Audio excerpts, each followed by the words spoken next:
We made it. Live from We did it. Australia. We We made did it. it. We tried yesterday, but we got our time zones wrong. We uh we made it. When you texted me, I'll see you tomorrow, 2 days ago, I was like, oh, he must be making a mistake. And then I'm like, oh fuck. And then you messaged me, I was in the car on the highway, freaking out. I'm like, is it DQ2? Did I get my date wrong? But anyways, we're here. I appreciate your patience. How's Australia? It's not too bad, my friend. Uh, Not to be boring and talk about weather, but it's pretty good at the moment. Mid mid teens, but it's slowly cooling down as we get towards the end of April. Hell yeah. Uh, yeah. You got to experience the Canadian weather via me Oh, and my through. photos. Yeah. The Yeah. minus Yeah. 30 every day. Yeah. Yeah. Um, yeah, so I kind of start these off always like, yeah, welcome to the conversation, man. I always say no one's above or below an intro. There's a wide range of guests that we have on. So uh, tomorrow's going to be a professional football player. The next day is going to be an ultra runner lawyer.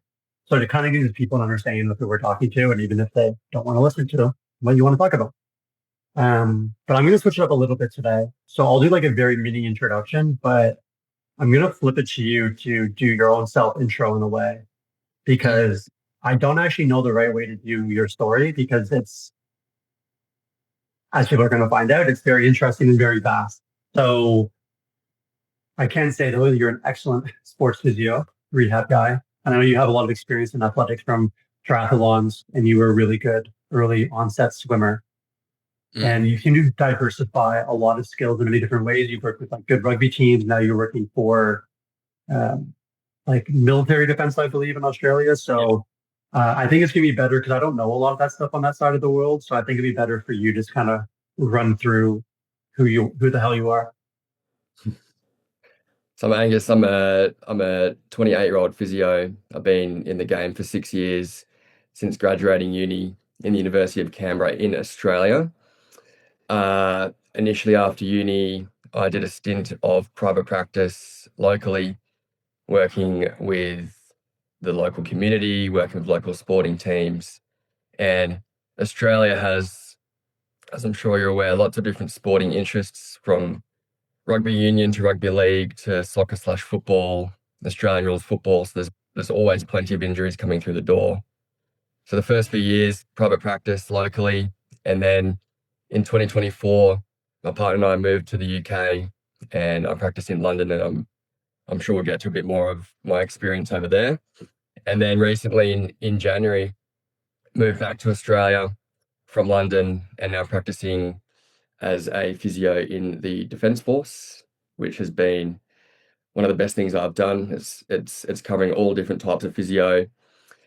Uh, an excellent type of job for where I'm at in my career, having worked in different types of physio in the past, is sort of blending all of them into one job. And I'd like to see myself in this role for quite a while into the future. Prior to prior to uni, I grew up in the southeast coast of Australia in a small town called Batemans Bay. Originally, I was born in Melbourne, but I spent most of my childhood in Batemans Bay, which had 12,500 people. So sort of smallish town, country town by the seaside, and excellent place to grow up. For PE, physical education, we went to the beach and did surfing. Like it's unreal way to grow up as a kid. And I'm an only child, so I was fortunate that my parents put me in a position where I could do lots of sport as a kid and didn't have to compete, I guess, with other siblings to do sport. So from a very early age, I was playing tennis at a pretty decent level, but it was tennis was always like a fourth, fifth priority sport. But I was decently good at tennis. And little athletics or track and field was a really big cornerstone of my athletic development as a child from the age of 7, 8, all the way until 17. When I was young and skinny and didn't have much muscle, I was better at the 800s and the 400s. And then as I got a little bit bigger and went to the gym, I was a bit more twos and a little bit of ones. Uh, but looking back at my little athletic days, I didn't really have any formal running training. I just had pretty solid athletic talent. Uh, and I think I was at 14 or 15, I was running 55-second 400s, which at that age is reasonably solid. 200s in low 23s, 100s under 12 seconds, like 11 high. Uh, and then around my athletics, I was playing Australian rules football, AFL, which, if you're familiar with Gaelic football, which is an Irish type of football, it's quite similar to that. Basically, get the ball and kick it through the goals without getting tackled. And AFL to me is like it's my favorite sport to follow and support other than triathlon. Those two things are what consume my brain the most outside of my other daily tasks. So AFL to me, I'm super passionate about, and all throughout my childhood, I played AFL, trained AFL multiple times a week. I was in the all of the development programs that was available down the South Coast, and eventually AFL, and then swimming was what really took me to move to Canberra, the capital, which had a lot more facilities and resources to hopefully project my athletic career a bit more forwards alongside my academic goals. Uh, so from Bay, I moved to Canberra and focused mostly on swimming, and went pretty hard on the swimming 5 to 7 times a week. I was a sprinter, so I wasn't doing nuts volume like some of the distance guys, but the particular club I swam at was most of the swimmers did very similar training than you split up for the main set, but you're still getting pretty decent volume in for a sprinter. Uh, I wish I could swim like I did back then now, but that's another topic. But yeah, swimming 5 to 7 times a week with 3 to 4 gym sessions a week at college, and then in in the AFL program that I was at Arundel College in Canberra, we trained 2 field sessions a week, and then uh, that was also accompanied by field sessions at our local club, and then there were footy sessions and games on the weekend. So you're talking easy 10 to 12 sessions a week as a 15 to 17-year-old. And I guess I give this context because it eventually led to my calves getting quite a lot of activity and blowing up at a certain time frame. Uh, but a lengthy history of athletic sports, different types of sports: tennis, track and field, swimming, AFL, cross country, and we can get to when I first experienced symptoms and the journey from that until I eventually got symptoms of popliteal artery entrapment syndrome, which is the primary reason we're here today is to talk about that. Uh, but yeah, that gives a bit of an insight to my childhood as a fit little kid. Yeah, for sure. No, it's good. I think, yeah, I mean, you answered some of the questions I was probably going to answer to growing up. So diving into the artery entrapment. Oh, and I forgot to tell you, Angus, we're on USB streaming. So whenever I'm talking, you're not on camera. Like you won't Okay. be one of our releases.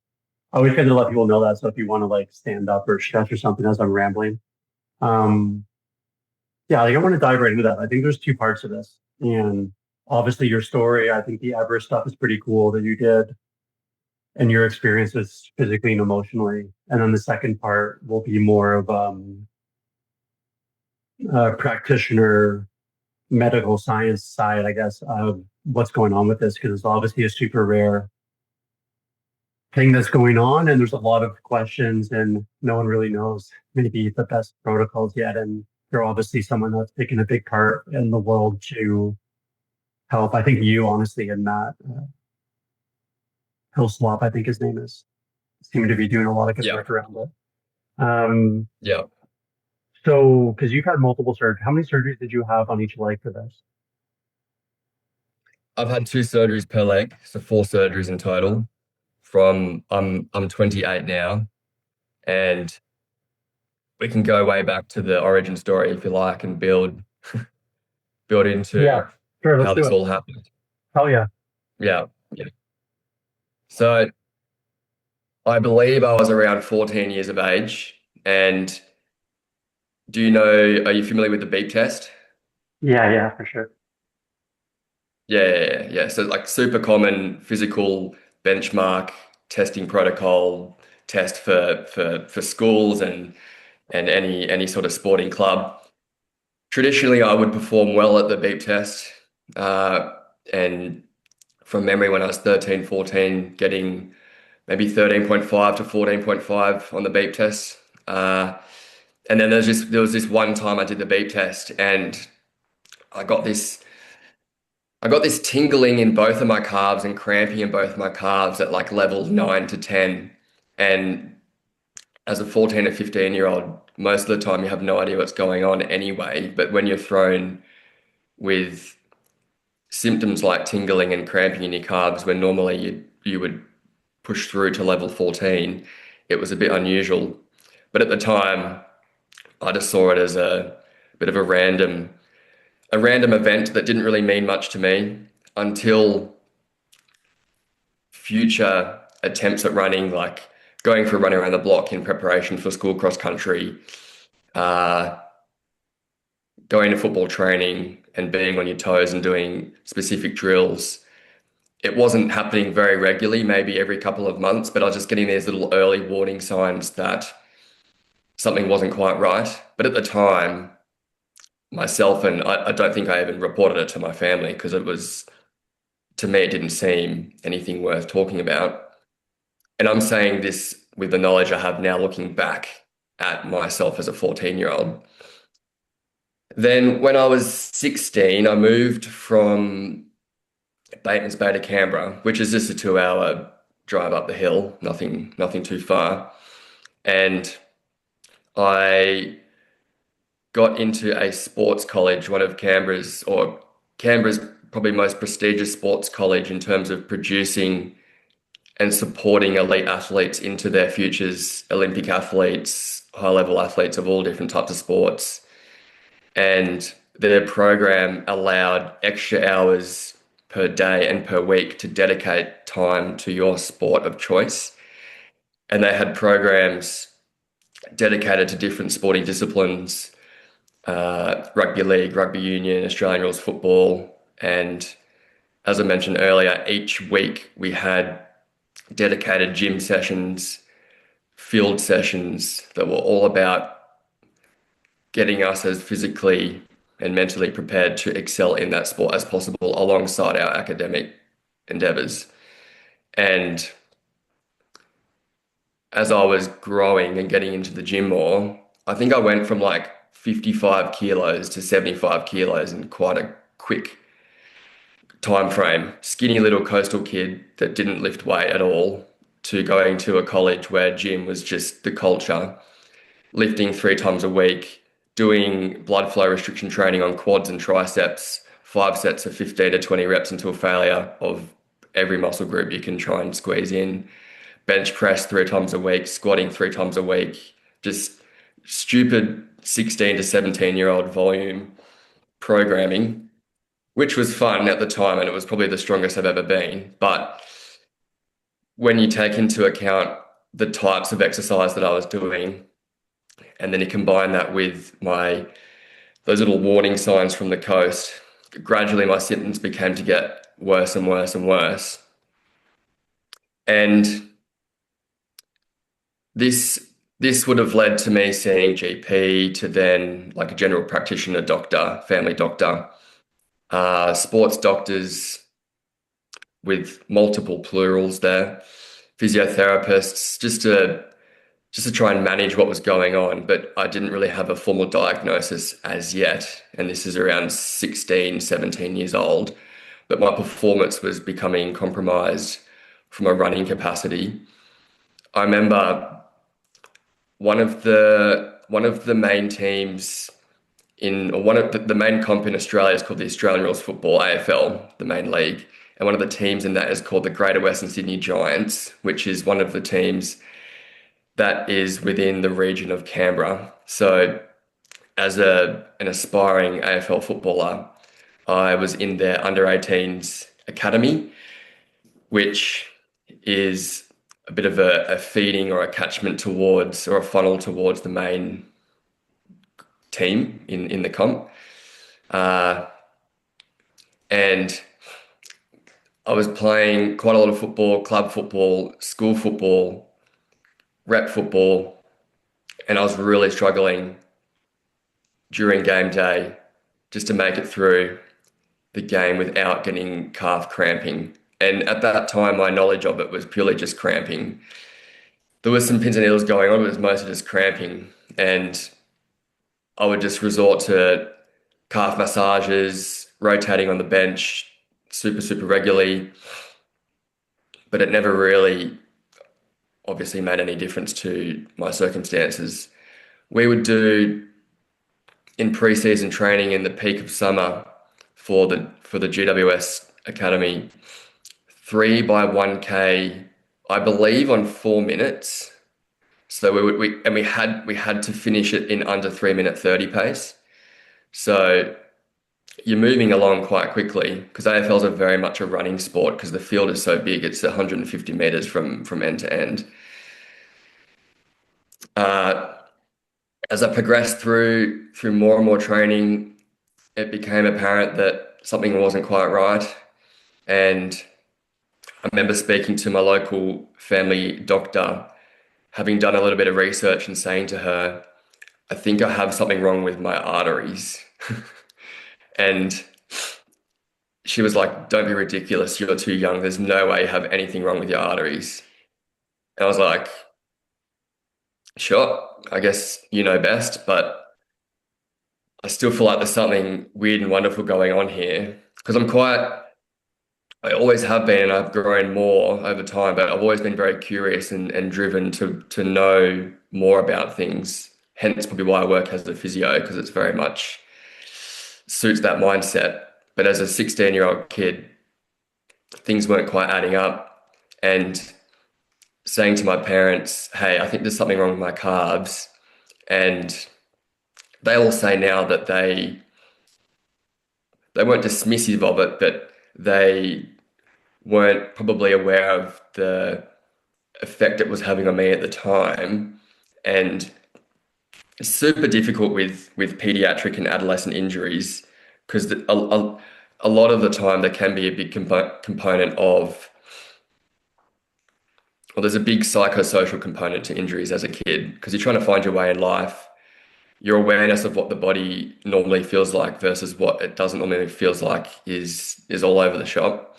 So if a 15, 16-year-old kid comes to you and says my calves are tight, it's like, well, it's probably just growing pains or quote unquote that you just need to stretch more. So it's very easy just to just dismiss those things, which unfortunately can then lengthen the time frame of symptoms to then diagnosis, which is unfortunately very common in popliteal artery entrapment. After family doc, multiple physios, sports doctors, I believe I had a CT angiogram, which was performed locally here in Canberra. CT imaging with contrast, pressing both of your feet down against a wooden plank, holding that as long as you can, pushing through calf cramping and tightness to see if that contrast makes it through the vessel behind the knee. My first run of imaging was negative, and then we later realized it was a false negative because, yeah, CT angio can be, or any imaging really in the scope of PAES can be down to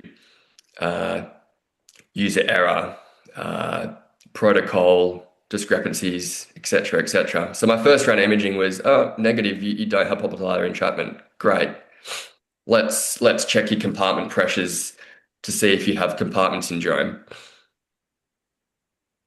I couldn't tell you the numbers that I got during the first round, but compartment pressure testing basically involves measuring the pressure of your compartments in your calf. Compartments meaning the collective of muscles that sit within your lower leg from your knee down to your ankle. And there's 4 compartments, 1 on the front, 1 on the side, and 2 at the back. 1 superficial closer to the surface of the skin, and then one that's deeper behind that superficial layer. And with a big nasty needle, they stick that into your compartment at rest to measure your resting pressure in the compartment, and that should be below 15 millimeters of mercury, ideally. And then they get you to exercise. Most of the time, it's of your choice of any exercise that brings on your symptoms, whether that's hopping on the spot, running outside the sports clinic, walking uphill on a treadmill at an incline, or running up on a treadmill. I believe I ran on a treadmill at an incline. Jump back on the bed as fast as you can, and then they smack the needles back in there. And if it increases above threshold, then it can be diagnostic for chronic exertional compartment syndrome. And we can get to the diagnostic challenges, particularly with compartment pressure testing. It still remains the gold standard for ruling in / out compartment syndrome, but there's a lot of tendencies for error in who's performing it, how it's performed, where you're putting the needle, how quickly you're putting the needle in post jumping off the treadmill. If you've got both legs, then whilst the right leg's being done, the left leg's slowly depressurizing. So there's always caveats to it. But as we'll come to learn, most of this stuff is all about cluster testing and a diagnosis of exclusion as opposed to relying solely on one test. After my first round of compartment pressures, they were quite high, especially in the deep posterior compartment and the anterior compartment. I believe I was then referred to the local vascular surgeon in Canberra, who I reviewed with my mum, and he offered me a fasciotomy, which is to release the fascia of the affected compartment.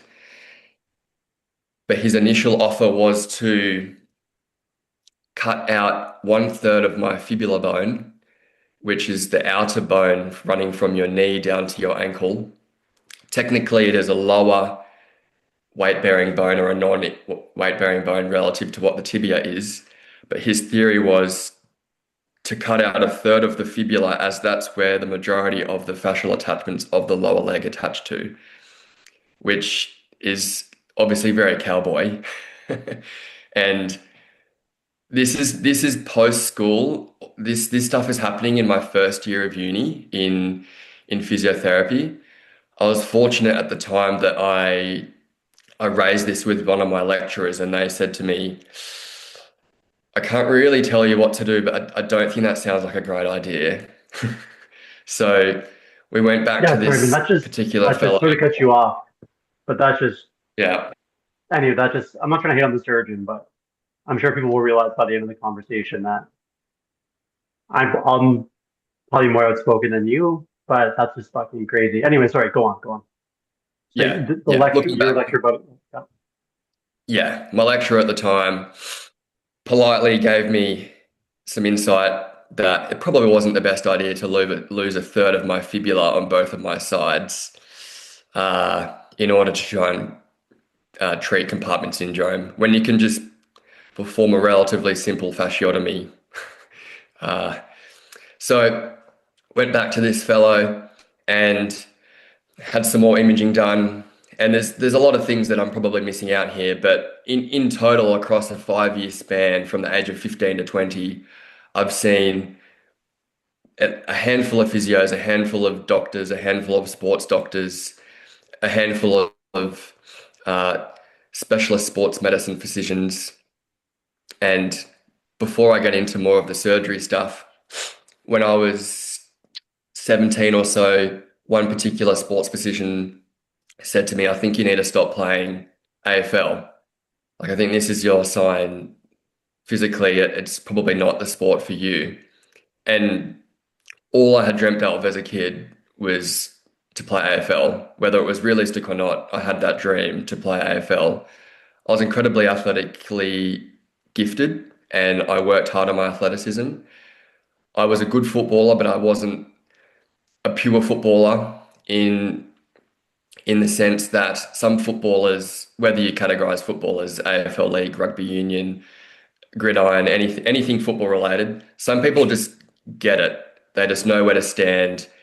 They just have the footy smarts. I didn't necessarily have the footy smarts, but I had the athleticism and the physical drive to be better.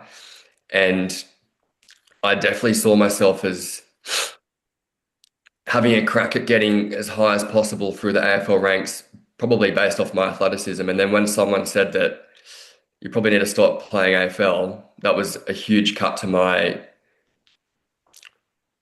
confidence and personal identity, I guess, at the time. Fortunately, I was a solid swimmer, so that gave me the opportunity to focus more on swimming. And as a brief side story, I managed to compete in age group nationals in Australia. I competed in New Zealand at the short course nationals in New Zealand, and it's always easy to say in retrospect. If I didn't have as hectic uni schedule, I wish I swam more and pushed more along. But realistically, I wouldn't be where I am today if I didn't stop swimming and focus on uni. So I did what I could with what I had at the time and swam some excellent times for myself personally. Uh, but back to the surgical route.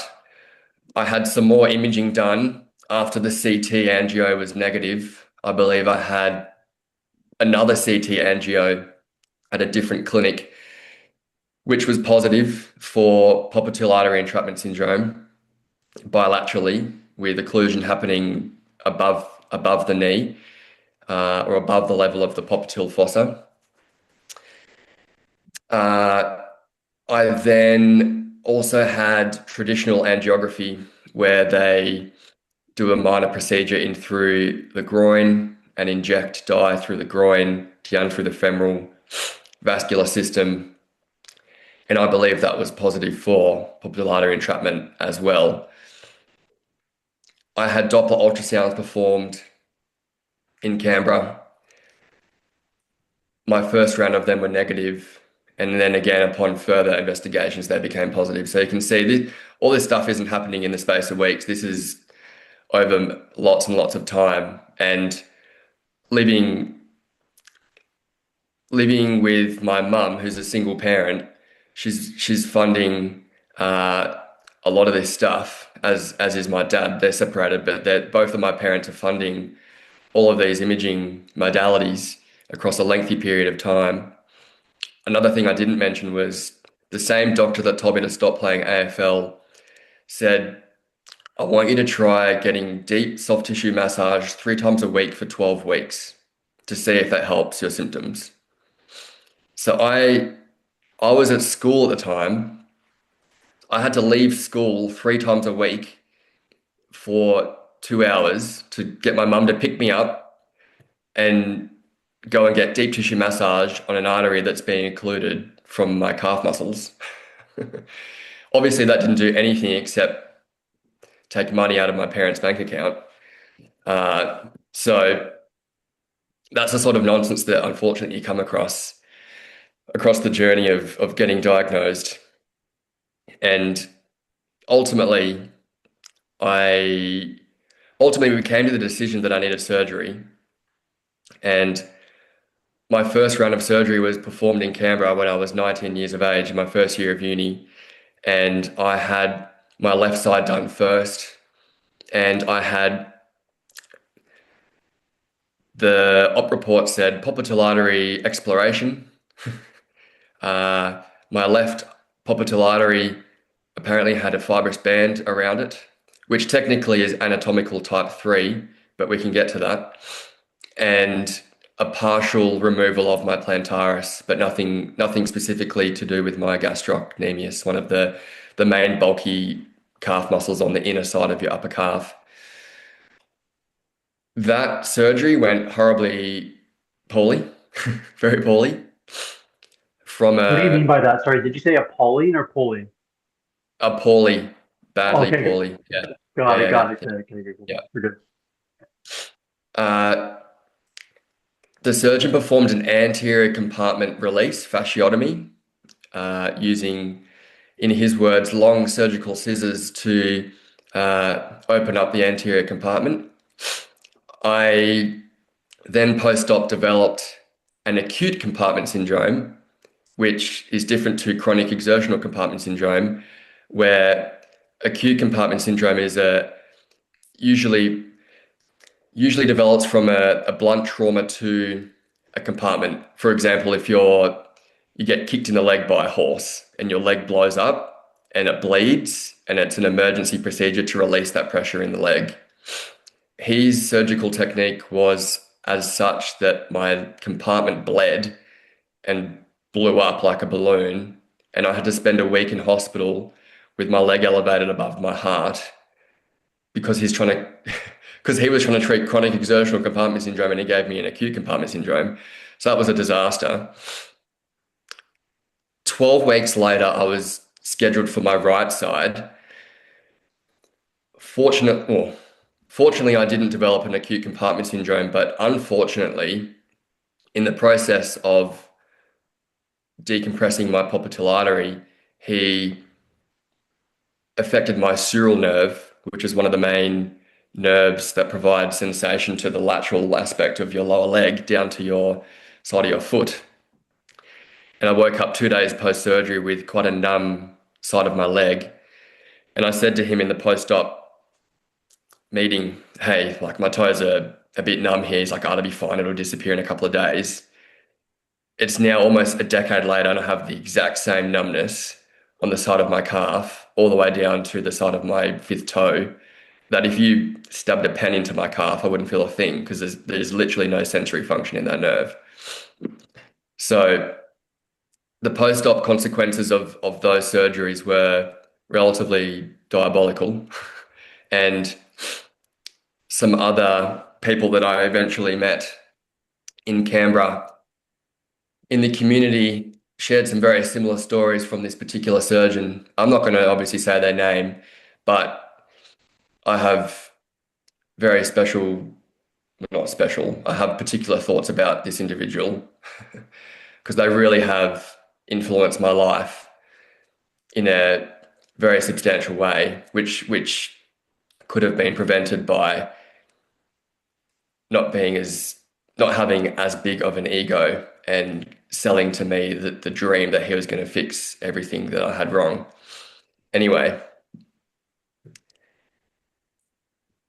after those surgeries, we decided we need to look elsewhere for a fix. So fortunately, one of my family members is a surgeon in Sydney, not a vascular surgeon. He's a reconstructive plastic surgeon. And within his network, he connected me with some specialists in Sydney. By this time, I'm about 20 to 21 years old. And I had a whole new battery of testing performed by, I'm happy to say this gentleman's name, because he basically changed my life for a period of my time. Professor Lane in Sydney, the late Professor Lane, an amazing surgeon. I saw him in Sydney, and within his clinic, he had this lovely ultrasonographer who you would rock up to the appointment, do a consultation with the surgeon, go downstairs to see the ultrasonographer. She would do your ABIs, your ankle brachial indices, and your functional Doppler ultrasound on the treadmill, do the test. You'd then go down the street to get your MRA, and then you'd walk back up the street. All the results would be done within 1 hour, and then you would discuss the results with the surgeon. Like, it's the most streamlined thing you can imagine, which is rare because this sort of thing can take 6 months to organize, let alone doing it in the space of 2-3 hours. So I had the cluster of testing, and we can get into details later on what that involves, but I had the main 3 tests redone: Doppler, ultrasound, functional, ABIs, pre-post exercise, and a functional MR angiography, all positive for popliteal artery entrapment, particularly of the functional type. my compartment pressures were retested in Canberra, and they were continuing to remain through the roof. So the decision was made to do a two-stage surgery, 3 to 4 months apart, at Macquarie University Hospital in Sydney. 4 compartment fasciotomies, anterior, lateral, deep posterior, and superficial posterior, with a medial gastrocnemius myotomy, plus or minus whatever else they seemed appropriate at the time. Both of those surgeries went exceptionally well, no post-op complications. Experience in the hospital was fantastic. Post-op care was excellent. And this led to me, at the age of 22, having the best functional capacity that I've had in my life, besides from when I was 14, 15. Being able to run 3 to 4 times a week, completely symptom-free, going for trail runs out the back of Canberra, half marathon trail runs at an aerobic pace. This eventually got me into triathlon, having this newfound functional capability. I was like, I'm going to be able to actually do some serious stuff here, because I haven't been able to do anything for so long. So I signed up for the Melbourne Marathon in whenever that was. I signed up for 70.3 Melbourne. I had a period of, let's say, about 18 months of really solid function. I was running and swimming and cycling with a triathlon group in Canberra called JT Multisport. And I look back at those times as being I was performing at my best. Let's just say that, from a physical standpoint. And I will always cherish those moments. Really got into triathlon, especially on the background of having a really good swimming background. And right before Melbourne 70.3, which was my first half Ironman, I redeveloped calf symptoms again. I was out on a long run, a hilly long run, and I was running up this fire trail and developed the exact same thing again. But I knew something was wrong, but I was probably in denial at the time.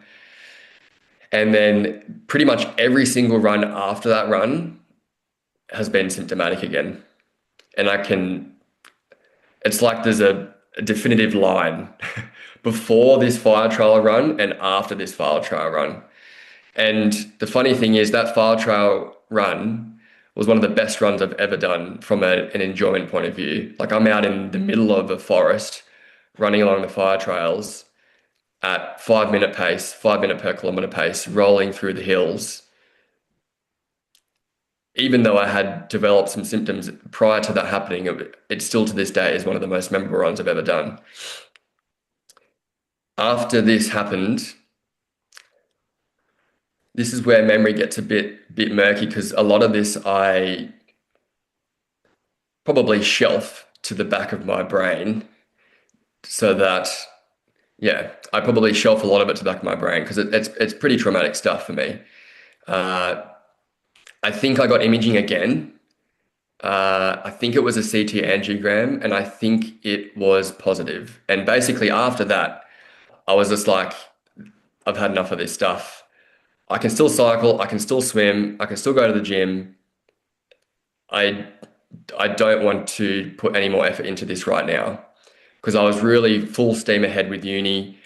I was full steam ahead with other stuff in life. I'd already been through 6-7 years of crap. And I was like, all right, let's just shelf this for a bit and focus on what I can actually still do, which was swimming and cycling. In my triathlon group, one of the triathletes said to me that I should do an aquabike,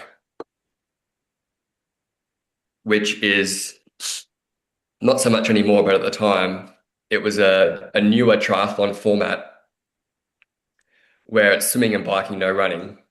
And this was presented to me by my triathlete friend. And it was honestly like I had found the jackpot race.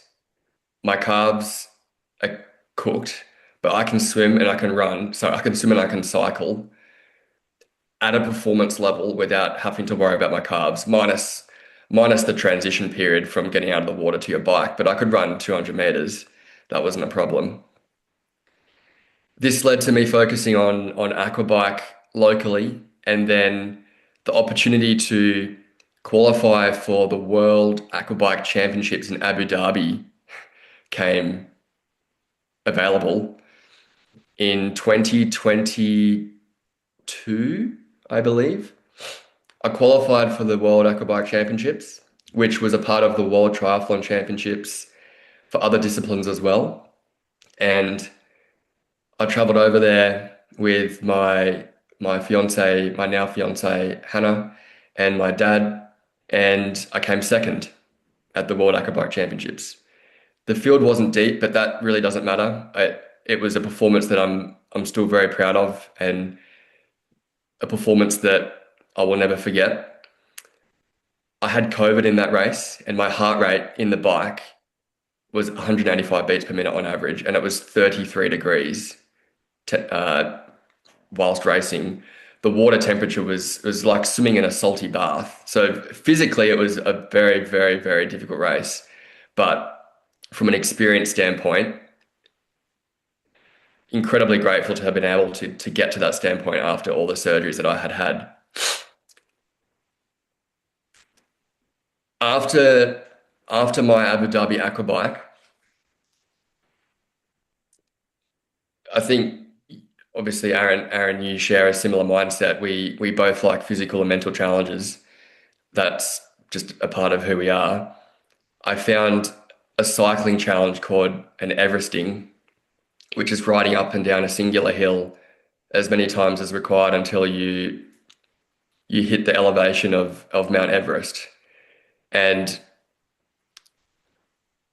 I found I found out about this concept from a guy called Ken O'Horry. He's a Brisbane athlete, ultra endurance athlete. I saw him perform an Ultraman, which I'm not sure if he came up with it, but he performed it in Brisbane, and he swam 8.849 kilometers. He rode and he did an Everesting on the bike, and then he did an Everesting on the run. I think it took him like 2 days or something.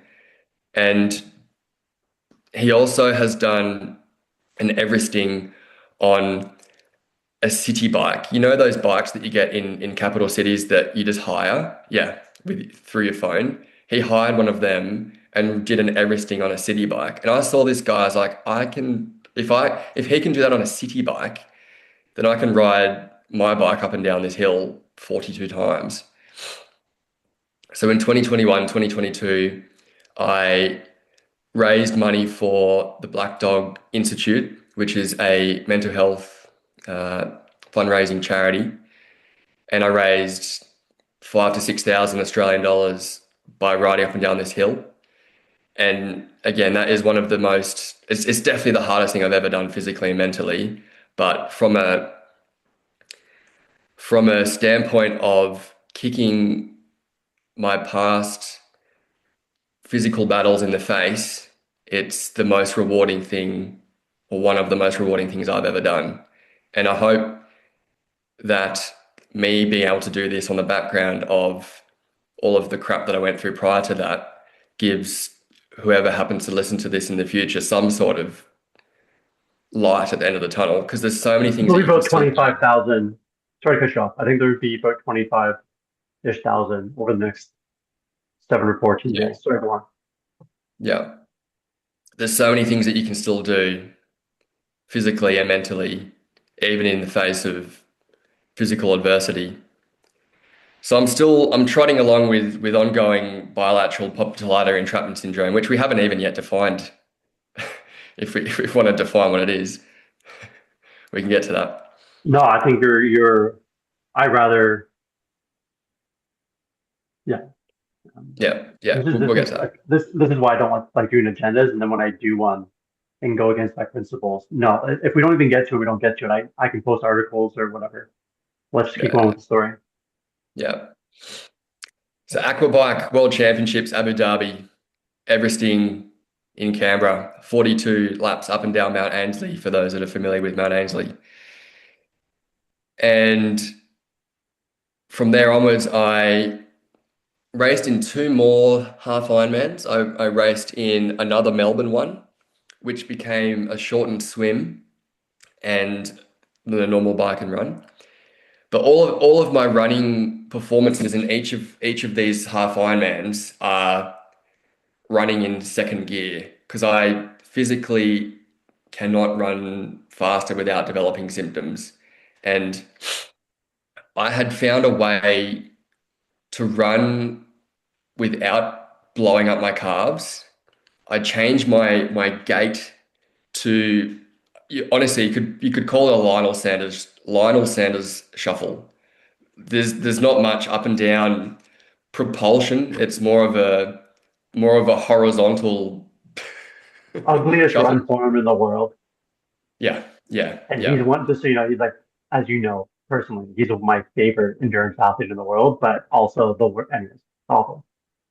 yeah. So the Lionel shuffle got me going, and I also found that using carbon shoes quite helpful because using an old soft foamy jogger I just found really really calfy, and wearing a carbon shoe just gave me that feedback and that spring through the foot and ankle to minimize symptoms. And I'm definitely not saying that people should wear carbon shoes all the time because it can be associated with increased risk of certain injuries. But for me personally, I found great use from it. My threshold of pace when I was running prior to where I am now was around probably 5:30 pace. Was comfortable enough to be aerobically not that challenged, but then physiologically also not that challenged. I could just sit there and just cruise along at 5:30 to 6 minute pace. So all of my half Ironmans were just, I'd get off the bike and be like, all right, I just got to run this home and I'm doing this to finish the race. This is a personal thing, not a performance thing. And I was very content with that. I tried to send it on the swim and the bike, but the run was just to get the finish line. And That regardless of that how pace that doesn't felt, matter. It doesn't matter what yeah, your swim bike is at a good like. You're gonna lose yeah, to people that are not even close to being as good as you. yeah. Which is hard. Like it's a massive ego and and humility check. You just have to put it behind you and be grateful that you're even having the opportunity to race this sort of thing. And for And perspective for people, real quick on that is because I've been as run fit as you before, and 5:30 per kilometer pace, or what is that, 8:45 per mile pace. It pretty much is the equivalent of the average person going for a walk. Like it doesn't feel like anything more than that for an effort. mm, Just to give mm, that people some perspective of how slow Angus felt running versus what he could actually do. mm, But anyways, yeah, mm, back to the ego points. I think that's really important. mm. Aerobically, I'm like, I want to send it here, but physiologically, my calves will blow up if I send it. So Yeah. I just have to hold myself back, and I've continually been challenged by my body, and it has just shown me that you just have to be so grateful for what you can do. And there's days where like popliteal artery entrapment, there's only a few things that will make me cry. Popliteal artery entrapment syndrome will make me cry. Like when this is jumping very far forwards, but just before I moved, just before I moved back from London in January this year, I had a consultation with London's leading vascular surgeon, Dr. Ian Loftus, and I met with him from both a professional standpoint because I was a physio with interest in the condition, but also from a patient perspective. And I had a consultation with him and his imaging colleague, and they did a functional Doppler ultrasound, and that was negative for popliteal artery entrapment syndrome. I did more calf raises than you can imagine, trying to just hunt for entrapment of the popliteal artery. Nothing, not one thing. So his hypothesis at this stage, in the absence of other recent imaging, just based on my story, is that my current symptom standpoint, rather than it being a popliteal artery entrapment, is most likely a recurrence or redevelopment of deep posterior chronic exertional compartment syndrome, which surgery for that particular compartment is basically as successful as flipping a coin. So for me, I remember having a conversation with Hannah, my fiance, and I broke down in the kitchen talking to her, having just found out this information, not because I was sad, I was happy. I was like, I haven't had all the imaging to completely rule out this artery stuff, but my duplex ultrasound with one of London's premier duos in investigating PAES are telling me that it's probably not PAES anymore. And just to have sort of that diagnosis slash condition not shadowing over the top of me was it, yeah, I broke down for like half an hour. And it gave me an avenue into the future because I've had 4 surgeries now. There's only so many times you can have surgery for this because every time you go back in, there's risk of tibial nerve damage, there's risk of scar tissue, there's risk of infection, there's general anesthetic, there's all this sort of stuff. So there's only so many times you can go in there, and I'm on the limit of that. I know people that have had 3 per leg, 6 operations. That is that's big time stuff. But if I was to have another surgery into the future, there's potentially an avenue where maybe I can get back to running again because it's not arterial entrapment and it's a compartment thing. And I know that the posterior compartment has a 50% failure slash success rate, but compartment syndrome is a hell of a lot less risky than artery entrapment. So that's sort of where my head's at the moment. And depends on how nitty gritty we want to go, but I'm also juggling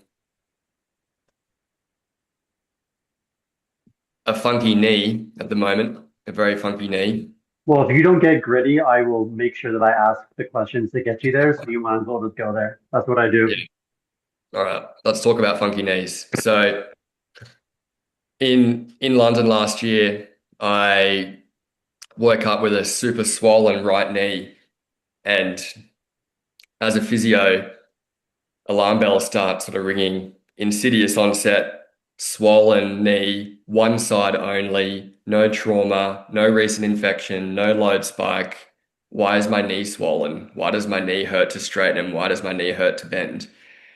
I worked at a clinic that had extensive experience in using diagnostic ultrasound. And I got one of the physios there to scan my knee. And he said, bro, your knee is like swollen. I was like, okay. I have no idea why. So from there, I got an MRI to investigate a mechanical cause of knee swelling. That was mostly fine, apart from some age-related meniscal changes from being active most of my life, but nothing from a structural standpoint that would cause a swollen knee. I was like, okay. It was very swollen, so I had it aspirated and injected with cortisone, which helped for about 2 weeks. And I got back from a short holiday and it blew up again. So then my senior physio at the clinic I worked at was like, we need to probably send this to a rheumatologist because this is a bit weird. So the clinic I worked at very close relationships with the top docs in town. So I sort of went through a streamlined pathway to see a rheumatologist in London, got some bloods ordered. And for those listeners that are familiar with rheumatology, it's an umbrella of medicine that investigates or looks after swollen joints. And there's many, many, many causes of swollen joints. Uh, the diagnostic routes to identifying why joints are swollen is very specialized and more than it's a very specialized field, and a blood test alone won't tell you everything. A lot of it is going to be family history and presenting symptoms and a lot of other battery tests. But long story short, my bloods were negative for your classic inflammatory markers for causing a swollen knee. I then had two more joint aspirations and cortisone injections because my knee was mega cranky. I was limping around London like an idiot. It was really sore. Uh, the timing of all of this happening was a bit rough because I was moving back to Australia. So my diagnosis was not, they couldn't really give me a diagnosis because I was traveling all over the place and I was transitioning back to Australia. My care was about to change to Australia. So the running diagnosis was an undifferentiated monoarthritis, basically meaning mono is singular joint, arthritis, inflamed swollen knee, and undifferentiated meaning we don't know where it's coming from, but that's our running diagnosis. So when you get back to Australia, please do some more tests. Now in April 2026, I've seen a rheumatologist in Sydney and have had some more tests done. All of my blood tests are negative for all of your main usual suspects for rheumatology, which fits into the category of seronegative arthritis, which underneath that category, there's subcategories. And that basically just means there's a family of arthritises that exist, but all of the blood tests are negative, as opposed to seropositive. You do bloods and they're positive, which is most of the time a bit more helpful for ruling things in because it's telling you on a blood test. The thing that's ruling in what I have at the moment is family history. So my auntie, my mum's sister, my grandma both have rheumatoid arthritis. And rheumatoid arthritis is an autoimmune condition whereby your body attacks the lining of your joint, causing inflammation, stiffness, redness, pain, and reduced range of motion, particularly in the morning. And after all of the crap that I've been through with my popliteal artery stuff and chronic exertional compartment syndrome, the knee gods have decided to throw a bit of rheumatology my way. And I would say the last 6 to 7 months have most definitely been one of the more hardest times in my life because there's only so many times you can be thrown stuff at you, and it's for me it's always my knees.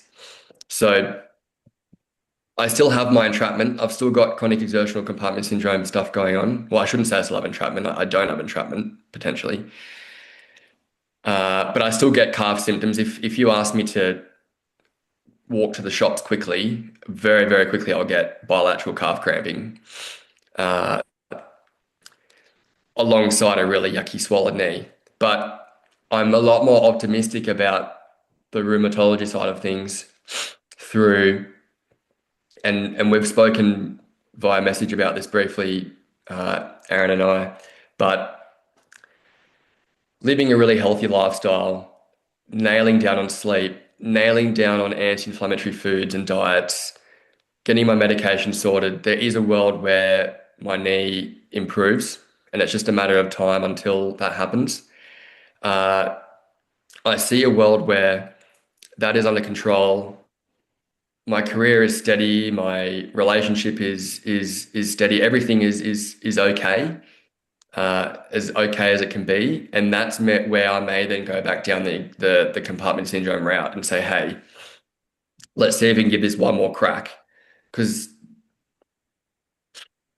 I'm not looking to perform at the Olympics. I just want to be able to go for a run around the block.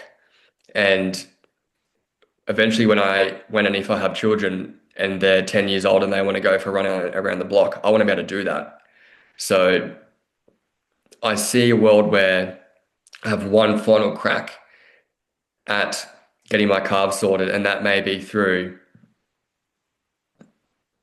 a deep posterior compartment operation, plus or minus. If the artery is entrapped, there's another surgical approach that you can take that doesn't go through the other two locations that I've already had, which would be a medial approach at the upper calf, which targets primarily the soleus and the plantaris, if that is deemed problematic.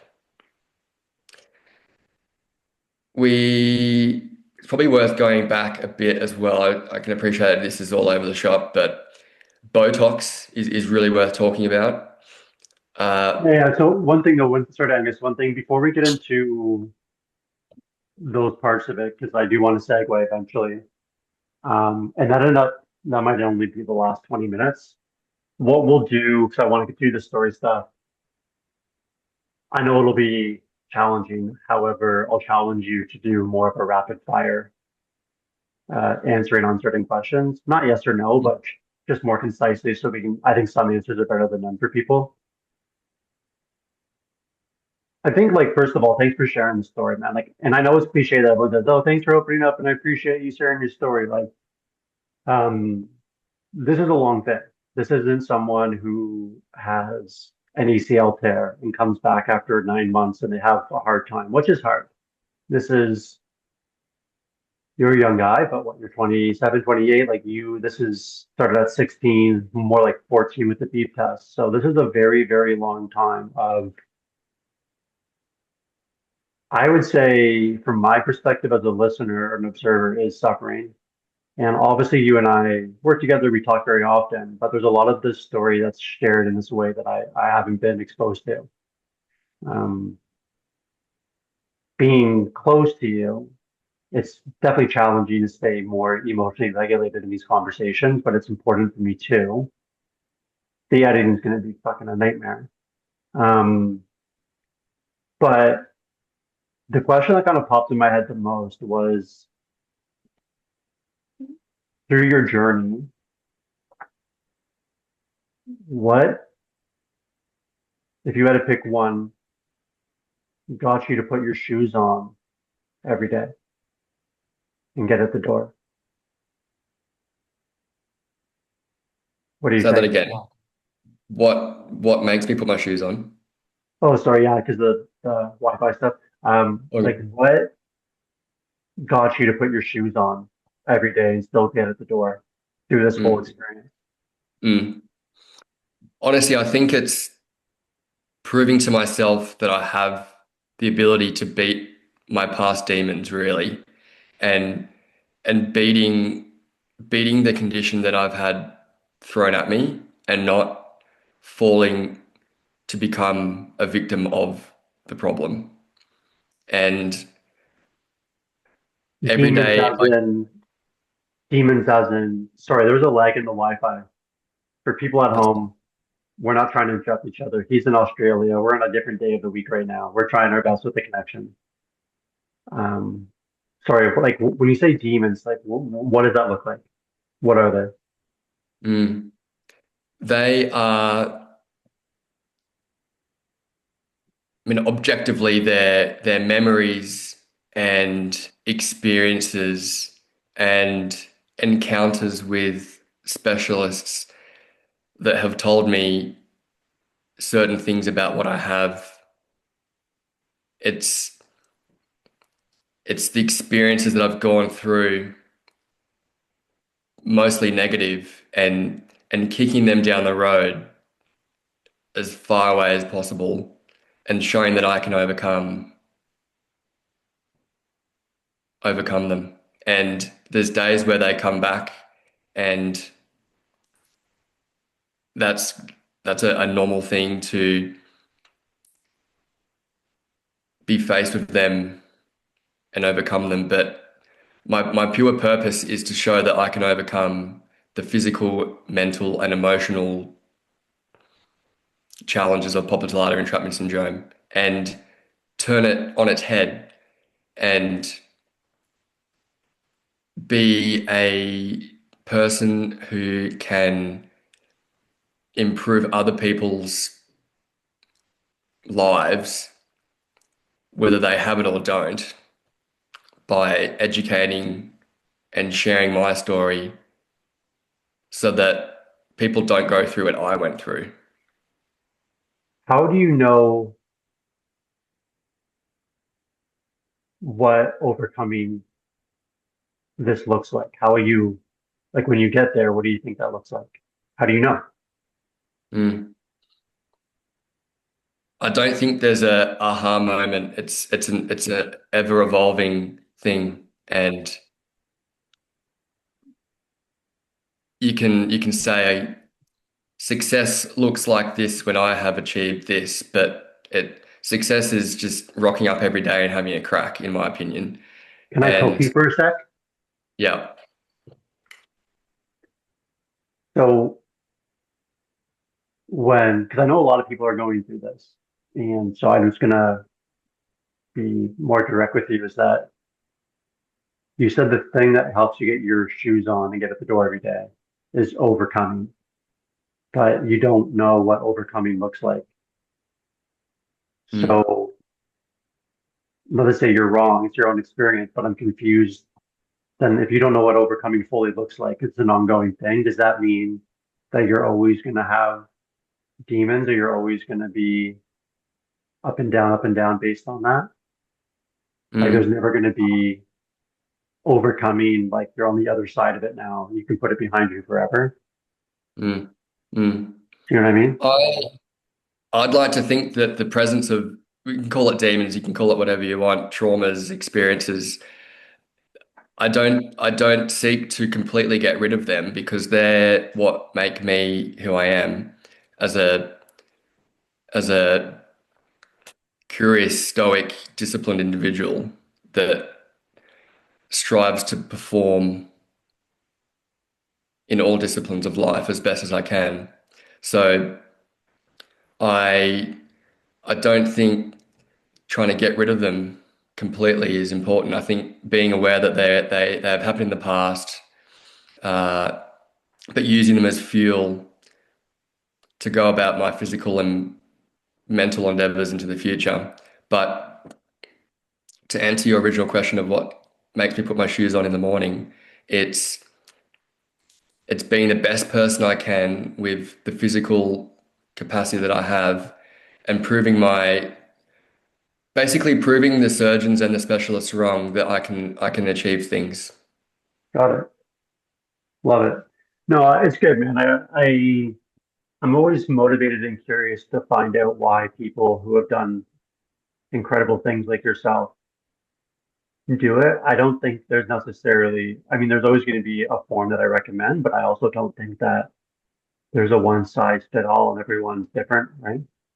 And I think you have the classic Michael Jordan twirling the baseball bat in the change room because he's desperately wants to crush and prove people wrong. And then there's people like Nikolai Jokic, who's could care less and he's on his farm, but he still crushes his opponents. So yeah, I'm always curious about that. If you come out the other side of this one day, does that mean that you're going to potentially reach back out to these surgeons in a professional way and connect with them and let them know, like, hey, like this is what ended up happening. You were wrong, like a polite FU moment, you know? Look, I would do that from a standpoint of educating as opposed to seeking FU redemption. Like an alternate reality, yes, I'd want to yell all sorts of expletives at them because they've changed my life. You could argue for the better, depends on the way you spin it. But uh, if yeah, I could go to them right now and say, hey, this is me where I am right now. You saw me X amount of years ago, and this is what I've learned, and these are the things that potentially you may wish to consider into the future based on my experiences as a patient. And yeah, yeah, but I definitely don't see that as a motivating thing to want to go back to them and put them down because I'd like to think I'm not that sort of person. But Yeah, again, I think there's a way yeah, to, like you mentioned, like there's a way that where it is kind of like an FU, but it's not done in that way. You're right, because there is an educational piece, right? Um, and with something so rare and nuanced, I've learned, and obviously you know more, but there are quite a few people I imagine that are performing operations and surgeries around this entrapment and are making mistakes. And there's obviously people like your friend there in the UK who are doing the right work. mm, But yeah, it's crazy, man. And yeah, your life is crazy. And the stuff with your knee, and then I'm guessing what you moved from the UK back to Australia, got the big defense job, got engaged. You're probably gonna have kids. It's interesting because you're such a pretty boy and you're deceivingly such a crazy savage, right? Like you present yourself as a very like polished, good looking, well put together guy, but there's like a lot of layers of pain and suffering mm, and demons kind of underlining. Um, yeah, man, I really hope that you get to the other side of whatever you're seeking. What before we get into the more medical side of it, in your day to day, what are some things that you're doing to not be depressed and anxious to you're not living your life because you're obviously still doing good work. So how do you do yeah. that? What are your tools?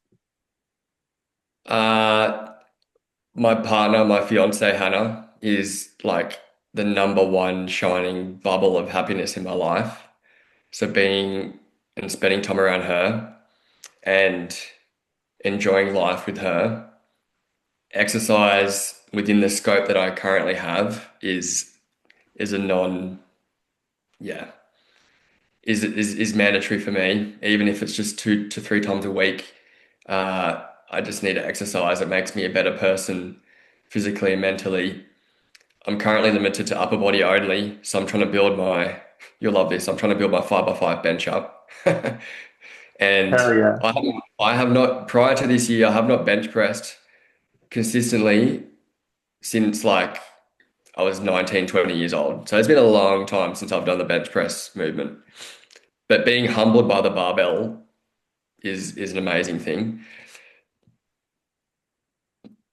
Coming back to the question, spending time with family, exercising, I'm the most happy and the most calm when I'm reading really regularly and journaling really regularly. And it's stuff that people hear all the time, but it's because it works. And I'm definitely not trying to reinvent the wheel here and say that I do this crazy 6 step algorithm approach to defeating demons and anxiety and depression. It's definitely not that. I just surround myself by good people. I try and eat well when I can and get good sleep and focus on the big rocks and read and journal as much as I can. And there's days and weeks where I don't do any of those things. And I notice that I probably am not the best version of myself. And if I read old journals from 2020 to 2018, I write in there, I am the best version of myself when I'm doing these things. So obviously it's worked 6 years ago and I keep coming back to that. So that's honestly what the things that keep me ticking along. And having a purpose from both a physical performance standpoint and a career standpoint is very important to me. Career standpoint wise, obviously building a online or just building a general presence and a platform for popliteal artery entrapment and chronic exertional compartment syndrome is a major purpose at the moment. And my physical purpose is staying fit and healthy around the inflammatory stuff I'm going through and setting my body up for longevity. It's changed from doing threshold bike rides on Zwift to exercising for longevity, which when it comes down to it is what really matters. So that when I'm 50, 60, 70 years of age, I'm the best version that I can be of myself at that time frame, and it starts now. And Yeah, being sorry, go on.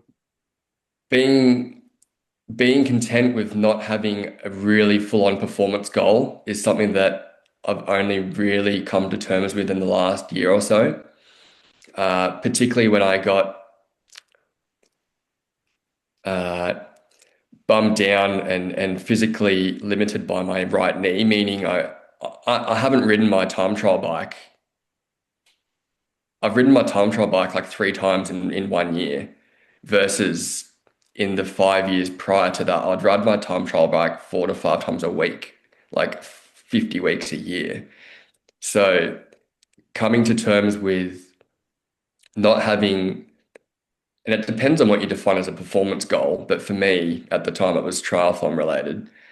Coming to terms with not having a triathlon related goal is very difficult, because ever since I was 12, in the space of swimming, I always had a performance goal, whether it was qualifying for a particular swimming meet or whether it was trying to qualify for a particular AFL squad or trying to hit a certain benchmark at college, always surrounded by physical goals. Uh, and I've just had to come to the realization that any goal is a goal. It doesn't matter what it is or how big it is. You just got to tick them off. And lowering my ego to the point where I'm satisfied with the goal of bench pressing 75 kilograms is enough for what I am right now, compared to holding 330 watts for X amount of minutes on my time trial bike. Yeah, yeah, it's surrendering to something and then pivoting and adjusting goals. I think you and I have worked with a lot of people in different ways in athletics, and one thing that I have a lot of regret on, and that I wish I did for myself and others, is that when big roadblocks come up to whatever you do not stop doing something.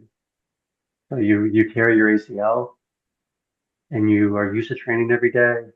You know, once your surgeon approves you to get back in the gym in some capacity, go do bicep curls, tricep extensions, something. Like, you got to Yeah. pivot and keep yourself moving. Don't just lay down. Um, the part of I guess the medical side or the more analytic side. So my thought on this is,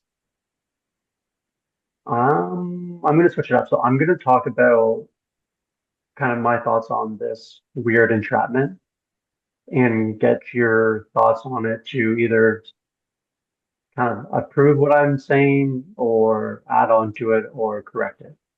Mm. My understanding is one of the big issues is that the vast majority of people that present themselves with this issue are typically healthy people and are younger. So when they go to see a physician, the thought of it being arterial or vascular is very low because they don't smoke, they exercise, they're in the military. Is that true? Yeah. And 100%. then and then from there, what ends up happening is there's a range, but I'm sure it's like they'll, yeah, go do massages, physiotherapy, do check your blood work, see if there's any deficiencies in like magnesium or electrolytes. Then they might do compartment syndrome testing or see a sports medicine doctor, and then they might consider vascular. So most people are going quite a long time from being diagnosed, regardless if you're in different healthcare systems. Mm. Is that Yeah. accurate? Yeah. It certainly is. I saw something. and it might have changed, but I saw something like the average time for accurate diagnosis is something around 2 or 3 years. Yep. And I saw a story of a lady. It's actually on YouTube, very little views, but she had it for 7 years, and it got to the point where she had a hard time. It was just one leg going up and down the block, and it got to the point where they were potentially considering amputation, but they were able to avoid that. And I think there's a big piece in this conversation for me, and something that I'm going to clip the shit out of and post a lot, is for people from, correct me on the numbers if you have to, but from people from 14 to 40 that are having these muscle cramping, tingly feelings during exercise in their calf muscles, and it's pretty much every single time, and it gets more frequent, to when you see your physician or doctor to mention the Mm. popliteal or popliteal artery entrapment. I think that's super important because my stepfather is a surgeon. He's been a surgeon for maybe 25, 30 years. My family doctor has been a family doctor for maybe 15, 20. Neither of them have ever heard of this entrapment. That's how rare it is. Mm. So I don't know if you agree, but I think it's important that if you're in that age range and you're having these symptoms, don't be like Angus and I, who didn't know and then waited a long time and went through the ringer. Like, try to front load that and be like, hey, can we test for vascular because of XYZ?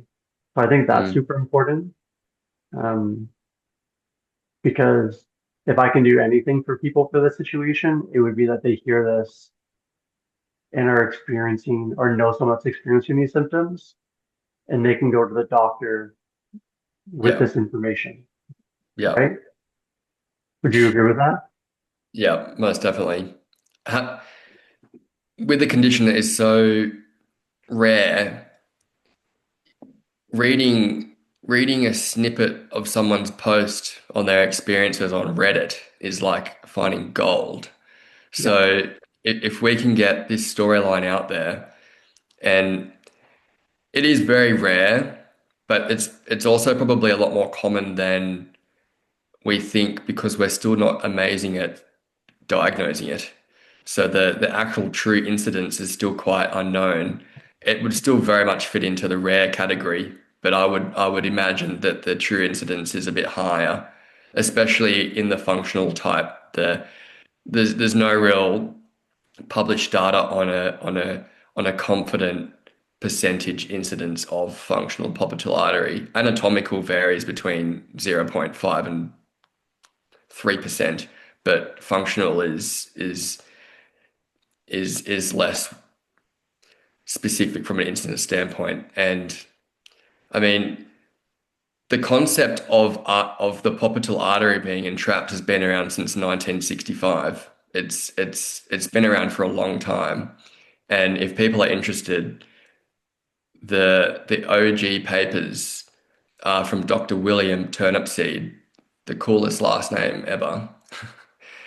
He is like the godfather of popliteal artery entrapment syndrome, and I believe he's retired now, and he has a protege, Courtney Morgan, working in the US under him. But yeah, his papers are worth reading from a pioneering anatomical standpoint. He described functional popliteal artery as a subtype of popliteal artery in the 2000s, and yeah, everything is built off that.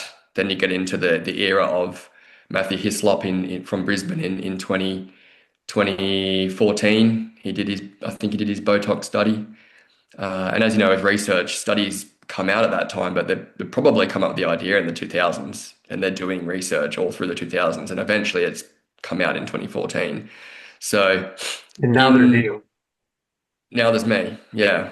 And in the terms of history of medicine, it is still relatively new. Like we're really only getting more information about it in the last 20 years, which is very new. And the Botox is used because it atrophies the calf muscle, which then in turn will open up or create less pressure on the artery and go back to normal blood flow, correct? Correct. Yeah.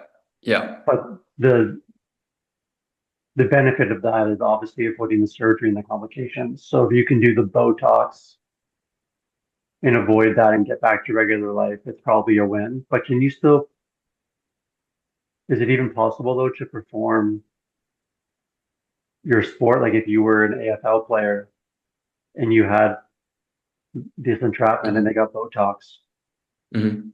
would they be fucked?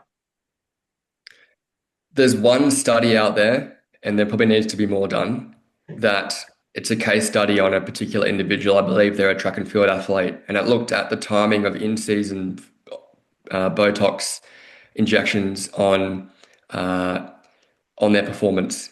And the outcome of that study was there was no physical impact on the athlete as long as they timed their races around the Botox. For example, if you have your peak race in 2 weeks, you would get your Botox 2 to 3 weeks prior to that, with Hmm. most of the Botox effect coming.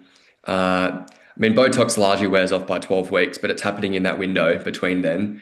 But at 2 weeks, there was no physical limitation in this particular athlete. Again, this is a case study. This is an N of one, but Still when I something. put my when I put my thinking hat on, I don't see any risks with doing it in season if you time it appropriately around that particular individual's program.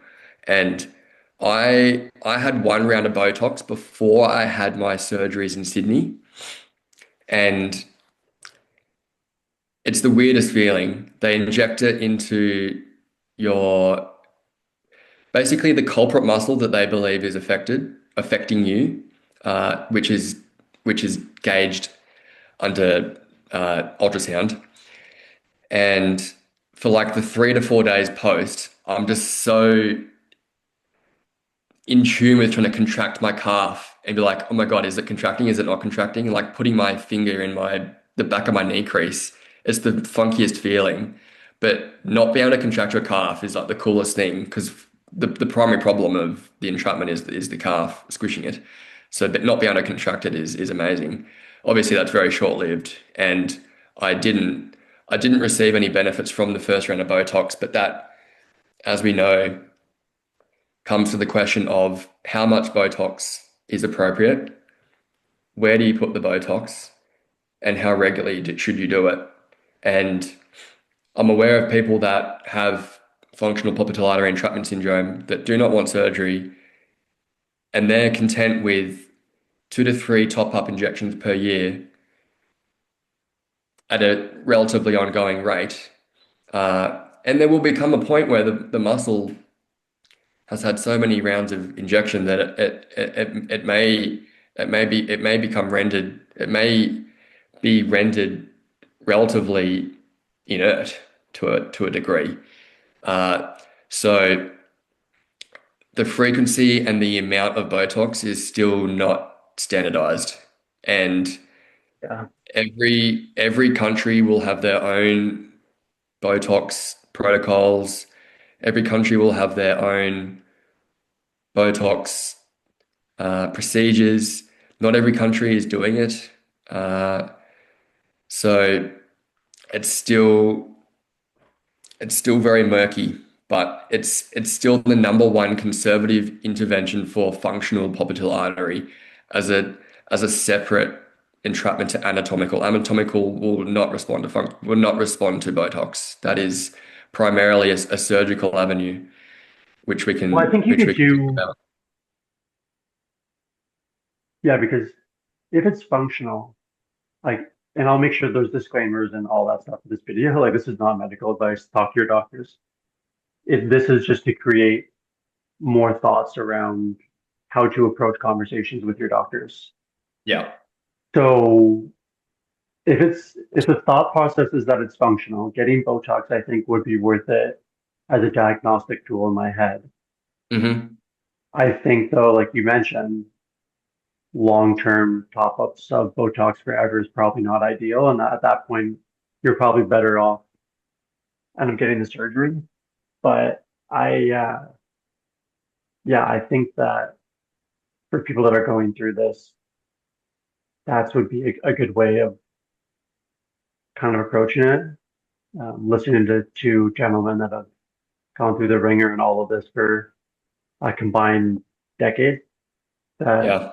functional the Botox would be a great option uh, for a diagnostic tool. Question I have for you, because our time's limited, is that I've never asked you is there are so many surgeries that get done in sports.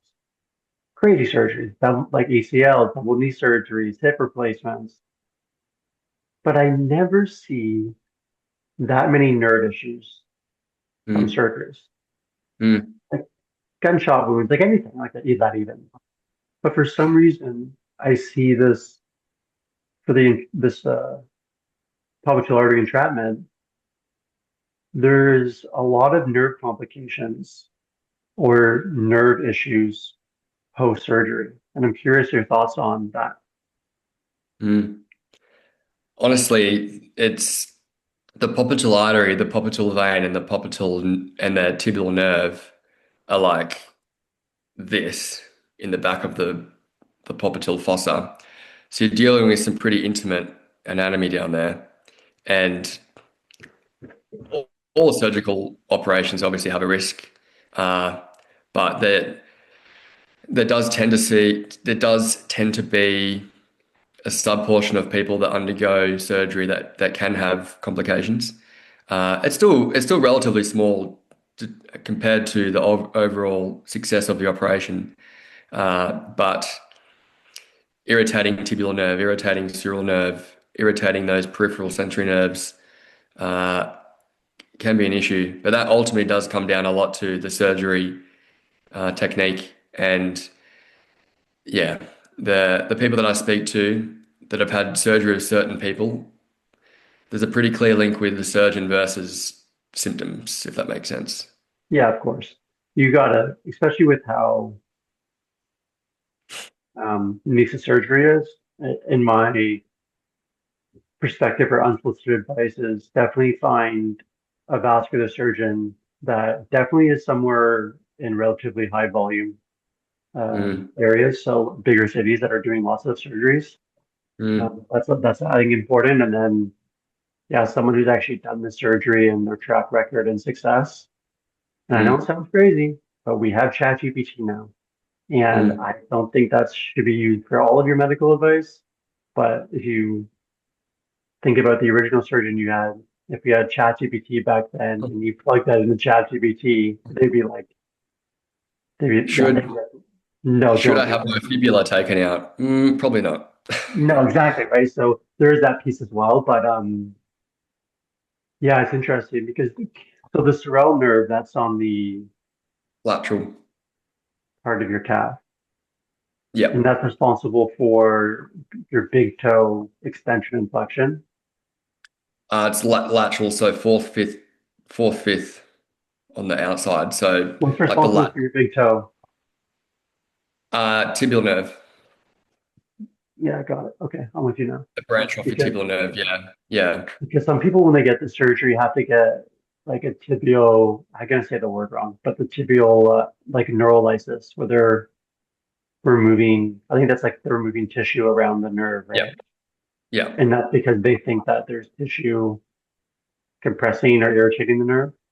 yeah, yeah, And also there's part of the surgery that some people get where they have to like move the surral nerve out of the way to like, yeah. And they yeah, use, I yeah. forget the medical um, instrument names, but they kind of move to the side. So obviously in my head, if you're going to be wrapping a nerve with tools, moving it a little bit, no matter doesn't matter who your surgeon is, you're going to Mm, have nephroxia or low grade nerve irritation after surgery, right? yeah, yeah, yeah. The primary, the two primary goals.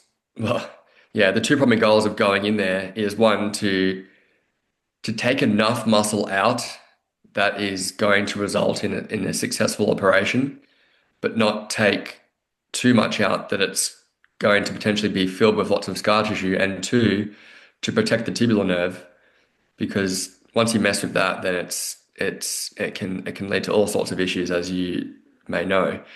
Uh, Yeah. yeah, And then for I know we're like fast. I'm trying to like cram this all in because I don't want to miss this part of the. So for rehab, we can you we've got time. We don't need to rush. okay? Because I know you. I thought you had like a strict out time. We Okay. can add a bit more. Yeah, I think it's important to get through it. Okay. Cool. So you just call it when you call it. In terms of time, like just tell me when you have like 5 minutes left or something. Easy. And yeah, I'm going to say it. If not, we're going to have to obviously do like a part two eventually. But um, so yeah, back to that. So the nerve stuff. So is it common in these surgeries for them to have to like do neurolysis and move nerves around, or is that more of a rare situation? It's not standard to have to do neurolysis of tibial nerve unless it's unless it's indicated intraoperatively or pre-op from imaging. Because Yeah, this is where in my head it's like a disaster because you do the gold standard angiogram where they put the catheter in the dye and you press your foot down into some object and there's clear occlusion of that artery. It's blatantly obvious that you have entrapment.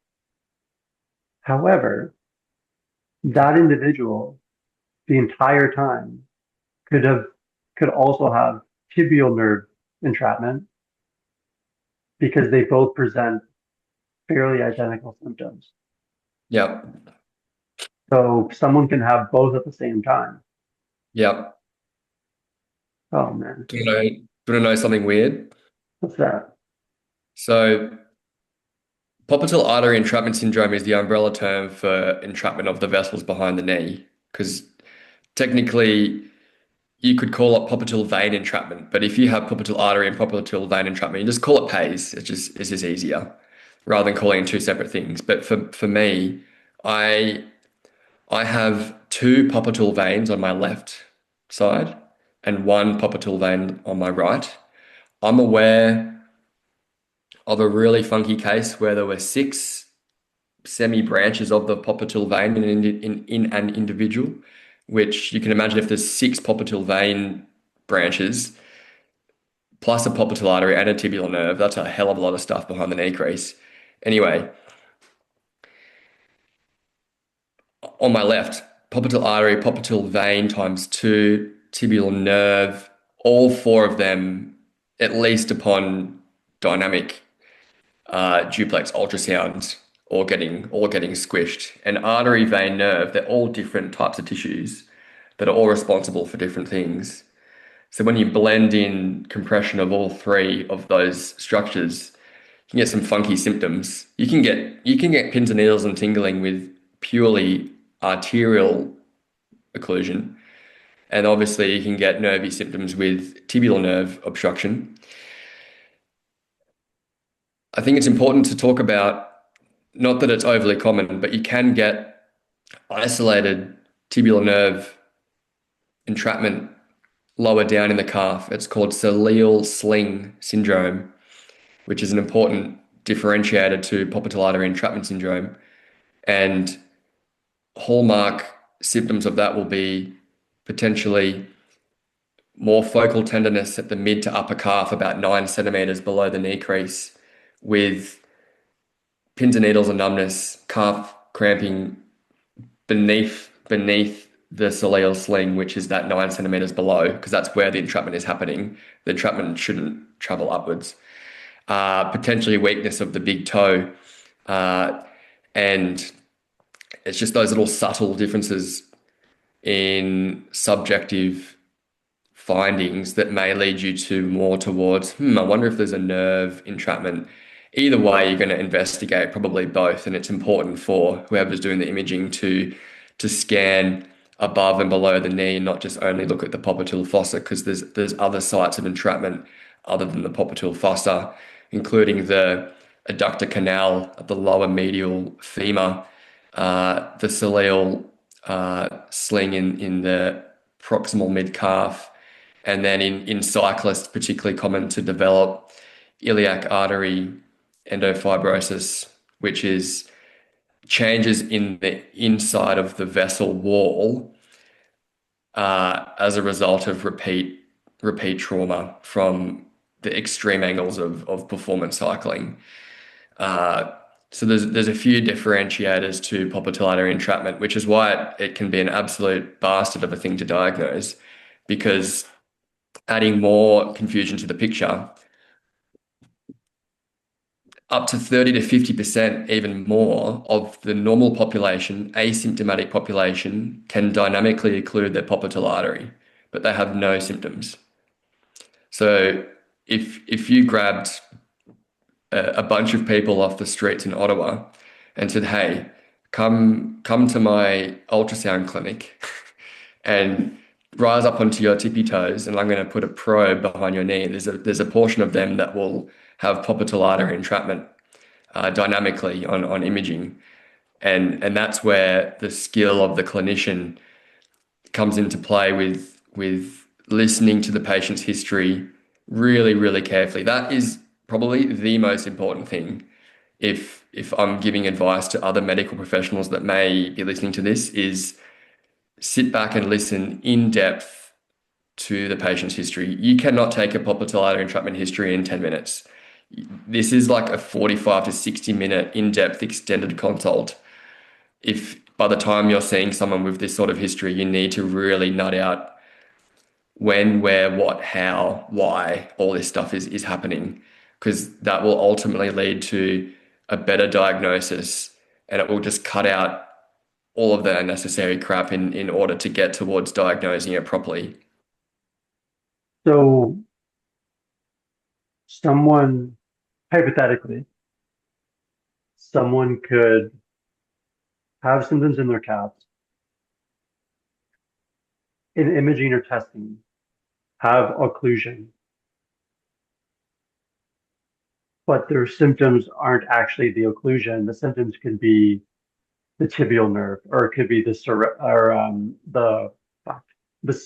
soleus sling nerve that you mentioned. Is that a possibility or no? That's a possibility. Oh, what a If nightmare! This is if fucking. This is if crazy, if man. Like this is like got to be the worst.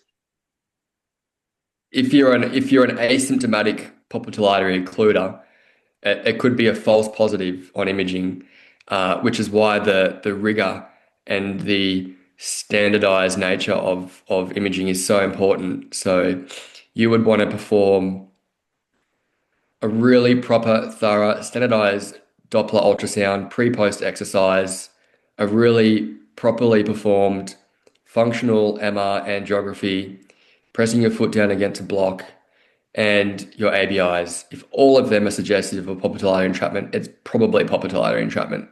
Got it. So how about this one? So someone, let me try thinking through in my head. So someone gets a Doppler ultrasound and they have an ABI reduction of 20%. Mm. They have, known similar symptoms of people with this. And then they do the angiogram with the catheter in the dye with plantar flexion and the arteries occluded. Then that is pretty conclusive that like those, if that's all the information that you had, like that's a pretty good evidence base to diagnose it. Yeah, Or you want more. you're pretty confident. You could go a little bit deeper if you wanted to. You could do uh, you could do CT angiogram, because MR angiogram is looking at largely the muscular system as to what is causing the entrapment, if there is an entrapment, whereas a CT angiogram is looking at the effect on the actual vessels, whereas MR angiogram won't look at the vessels in as greater detail as a CT angiogram. So CT angiogram is more relevant, looking at the effect on the vessel. More recent imaging in the space of popliteal artery entrapment is intravascular imaging, IVUS, IVUS, and that's not used. That's used primarily for for operative planning, as it's going to give you a specific location as to where the entrapment is happening and what the entrapment looks like from inside the vessel, because there's a catheter that gets inserted, and it's a very specialized type of ultrasound imaging.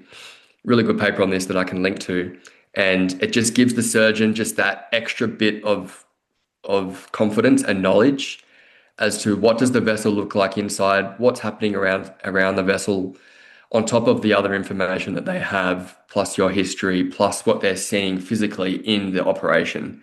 That that will give the surgeon as much information as they need. Yeah. And and another layer would be diagnostic Botox to see, does Botox into the medial head of the gastroc, into the plantaris, does that help with symptoms? Yes or no? If it does, then it's probably more of a PAES thing. Damn. Yeah, it's a real bastard. It's yeah, it's crazy to think about how out of all of these, like they can do aortic aneurysms and double lung transplants.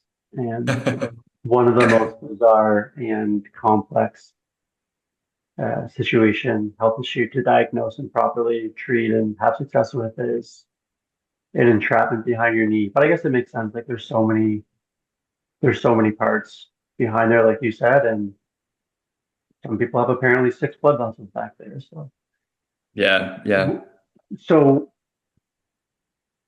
I guess in short form, then to land the plane on that topic specifically, if you had a magic wand and someone with symptoms like you had at 14 went to healthcare, what would be the sequence that they would get, who they would see, and what tests they would see um, in the surgery to get um, full Yeah, relief or getting back to normal? yeah. The age of 14, 15 is a hard one because you've got to really factor into play. This child is at school. They have a big life ahead of them. They've got exams, they've got sport, they've got friends to hang out with. So being specific to that, there's some big calls to make if we're going down that route. But before you even make those decisions, a 14-year-old kid, skinny, fit kid, mum, my calves are cramping. I can't play my sport. Okay. You would probably realistically present to your doctor, and if the doctor is informed enough, they may say, little Johnny, go trial some physiotherapy. Go make sure there's no obvious musculoskeletal causes to your calf cramping, because there's other things that could be, and there's some growth and maturation considerations for that age group, because 14-year-olds aren't mini adults. They're 14-year-olds that operate differently from a medical point of view to us as adults. So I would go doctor for a medical check, like blood pressure and all your main medical bits and pieces that a physio can't do. Then I'd go see a physio and get a really thorough physical assessment appropriate to the age of the individual, and potentially trial some activity modification. And all these things can be happening within 3 months. And then the kid's like, Mum, my calves are still cramping. I can't run all the way through to my 800 meter. I can't finish my 100-meter event because I'm getting calf cramping. Okay, back to the doc, and the doc might go, this kid has tried physiotherapy for a period of time, and I've just seen them 4 to 6 months ago, and they've still got issues. I might refer them to a sports doctor, someone that's a bit more skilled in this area. Then you get referred to this sports doctor who hypothetically is specialized in exertional leg pain across the lifespan. And this doctor might go, let's refer you for potentially an MRI. Let's look at your anatomy of your leg, just at resting, no contrast, no movement. Let's just see what your legs look like under an MRI. And that may come back normal. potentially. And MRI is definitely not mandatory here, but it may be useful just as a relatively low risk imaging modality. And then from there, the kid is still complaining. Okay, doing compartment pressure testing in a 14-year-old kid is rough in anyone's language because a 14-year-old's perception of pain is going to vary from a lot to a little. But purely from a medical standpoint, the gold standard for compartment syndrome is compartment pressure testing. And a side caveat to that is there are issues with reliability of compartment pressure testing. You can have really high compartment pressures but no pain, and vice versa. So it doesn't correlate overly well with pain. And there has been some research looking at infrared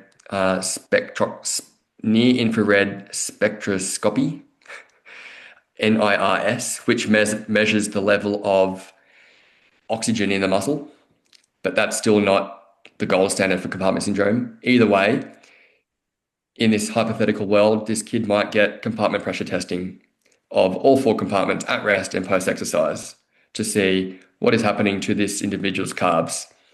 Hypothetically, they're raised, they're above the cutoff, and you're suspicious of compartment syndrome. Before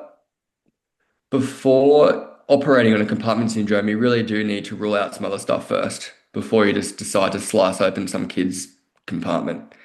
So the sports doctor may then refer that individual to a vascular surgeon who is highly skilled and trained in exertional leg pain across the lifespan again. I'd like to think they would order ankle brachial indices, measuring the blood pressure difference at rest in the upper limb to the lower limb. And if it cuts below 0.9, that can be indicative of peripheral vascular disease. They would then get a MR angiography with contrast, functional, and they would then also get their functional Doppler ultrasound. This is a lot, obviously, on this hypothetical 14-year-old kid. They're probably 16 at this standpoint. Yeah, it's crazy, man. Yeah. They're going through school and they're having all this crap go on. And you could sort of create your own adventure here. The popliteal artery could be compressed and they go down that route. Let's just say that the imaging suggests it's popliteal artery entrapment syndrome and compartment syndrome. They've got both, which is what I had. Because you can have compartment syndrome with popliteal artery entrapment syndrome, which can make things even more confusing. But it's common. This individual would most likely benefit from Botox, particularly if it's identified as a functional type. Functional meaning normal anatomy at rest, but gross hypertrophy of certain muscle groups that leads to occlusion of the artery at rest, at exercise, as opposed to anatomical popliteal artery entrapment syndrome, which is it's basically funky anatomy. Your artery routes in an unusual way. Your calf muscle anatomy is weird. Just to put it really simply, there are 5 subtypes, but anatomical popliteal artery entrapment is just unusual anatomy, whereas functional is unusual anatomy, but it's largely due to crowding within the popliteal fossa from a centralized medial gastroc tendon insertion or origin, and then it being massive. Huge calf, maybe huge calves. Yeah. It's also important to note that the size of the calf doesn't correlate to the potential risk of popliteal artery. So you could have the smallest calves but still have popliteal artery entrapment purely if your anatomy is oriented that your medial gastroc is sitting in the middle of your knee crease as opposed to sitting on the outside. So when it contracts, it doesn't squish your artery. Anyway, if it's a functional subtype, trial Botox. If it's anatomical, your Botox is not for you, and you need to consult with your surgeon. And And this young 16-year-old who's probably now almost graduating school is is going to trial X amount of Botox to see if it helps. They might trial 2 to 3 rounds of Botox across an 8 to 12 month period. It helps, but it's still not getting them there. And they have really high athletic endeavors. By this time, they're getting ready to finish school and they're probably a good candidate for surgery. They're a bit more mature and they may cope with surgery better than what a 14-year-old may cope with surgery. And it might not cut into their life as much as when they're 14. And depending on the surgeon, there's different types of surgery you can do. There's a posterior approach, which looks at uh, directly visualizing the neurovascular bundle behind the popliteal fossa and performing appropriate surgery through there, debulking the medial head, maybe taking a bit of plantaris out. Uh, Turnip seed describes a medial approach at the upper calf, which looks at dividing a section of the soleus and the plantaris, but largely leaving the gastroc untouched, because in his experience, he felt that that's where a lot of the entrapment was happening. So it depends on what approach you take. Medial is becoming more common as opposed to the traditional posterior, because medial you're not going to come into as many issues with the artery, nerve, and vein. The medial approach is less risky from that standpoint. And ultimately, this particular kid has this surgery, and it helps. My biggest tip for this person, and I think this is where a lot of things go wrong, regardless of how good the surgery is, and if we could make this a really important clip, the rate at which you return to exercise post-surgery is really, really, really, really important. Because the primary goal of surgery is to debulk the musculature. And if you return back to exercise too quickly and your body is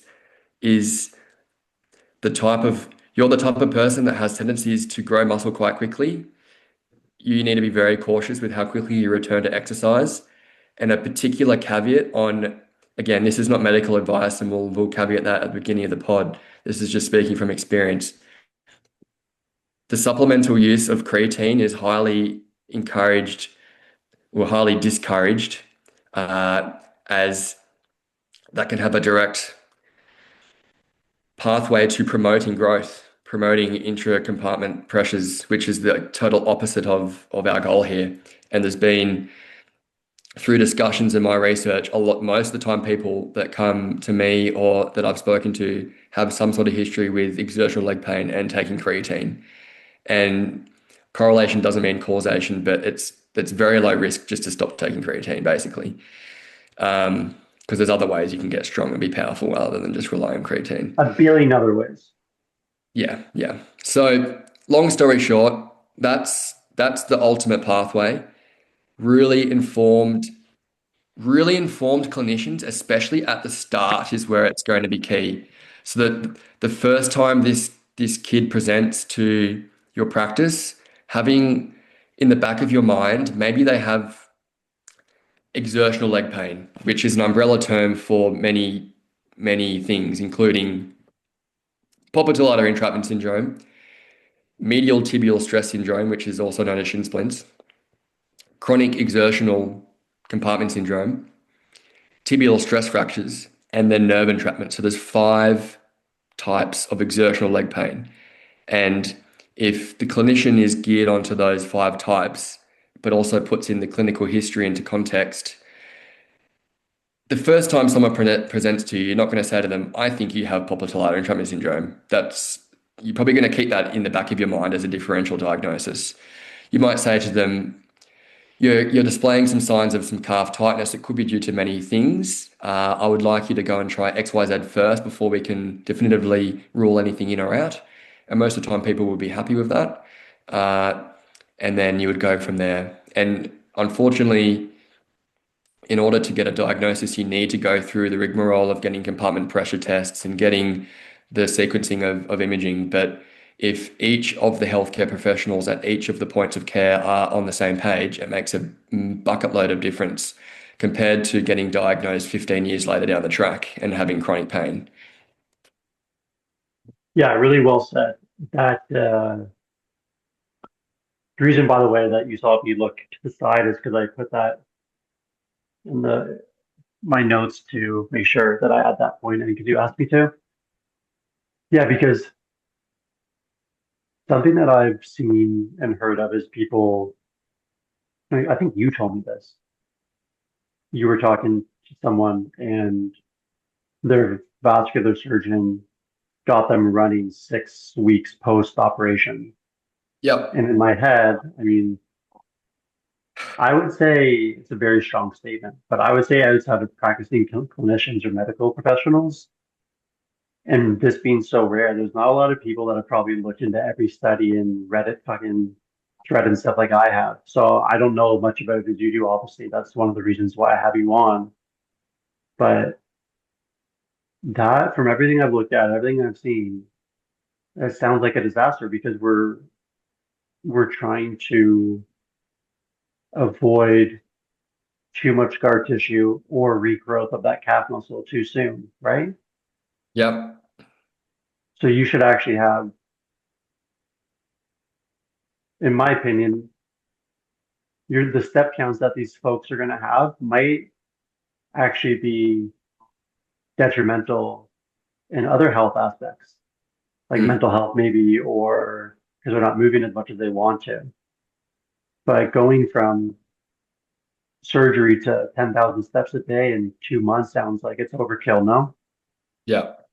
Yep. Because you could argue, is the rate of recurrence post functional popliteal artery entrapment syndrome due to due to the natural the natural recurrence rates of the injury? It's a really difficult surgery to perform, to know how much to take out versus what to leave in, versus are we loading individuals way too quickly and way too much post-op, that regardless of how well the surgery was performed, just setting them up for a poor outcome because you're getting them to do way too much in the 12 weeks prior, post-surgery. And the surgeon I spoke to in London, he encouraged basically 12 weeks of absolute just chill.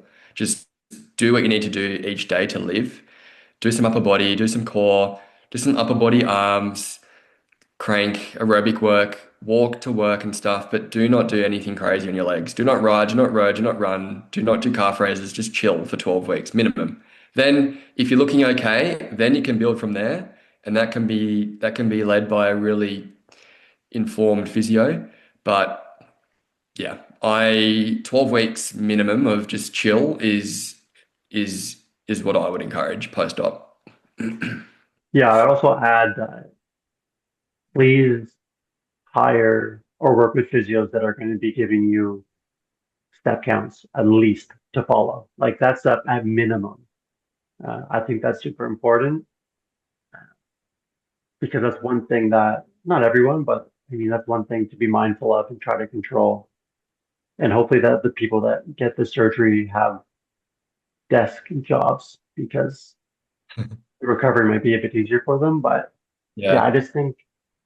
I think the risk of increasing the step counts too quickly or in that rush, because one thing that you taught me was the difference between return to sport and return to perform, right? Because when I Mm. was looking through all these studies, I kept mentioning return to sport, and you were like, well, what is that? What does it mean? What you think it means, maybe? Because if you're a 3 hour marathoner, returning to sport could technically mean you ran a 4 hour marathon, which is Yeah. obviously not Basically what means you you finished the race, regardless of how fast it was. exactly. So it's one of those things where I would say, not to be a doomsdayer, but I would say that the amount of people that return to perform is not the same Mm. number as return to sport. Yeah. And Yeah. that's the reason why I wanted to touch on that topic with you today. Because when this goes out and circulates and um, over time using some of my connections and you using yours, I hope that there are vascular surgeons that get their hands on this and hear it because it's so rare. And you've obviously had it many times and you've worked with people and you currently are working with people with it. So you also have that kind of, you actually listen to people's stories and their symptoms and their situation. Mm. And, we had, we talked about before, but my friend Adam, right, where he had two specialists that he saw, and one said you're just going to tirate or curate, whatever the hell you say that, all the way up to these medications, and basically he's never going to be able to powerlift again. And then there's one doctor who said, have you ever thought about like lifestyle or diet changes? Right. And to be clear, that doctor, sorry, Adam didn't see that doctor at the same time. That doctor heard about Adam's story and said that if he was his doctor, that's what he would have recommended. And I think someone like you, where you go to one surgeon versus another and have dramatically different experiences, I hope these kind of conversations can help bring some kind of more standardization, if you will, or people being careful, because for the surgeons listening, you're gonna hear Angus's story and what that one surgeon did.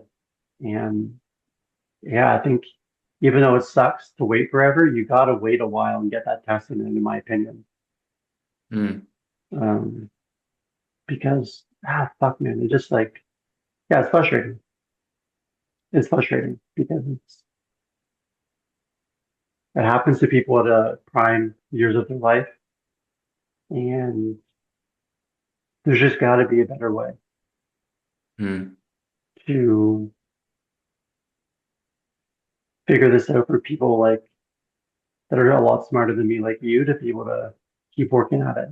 Because what's going on right now with this, it seems like it's a Mm. nightmare.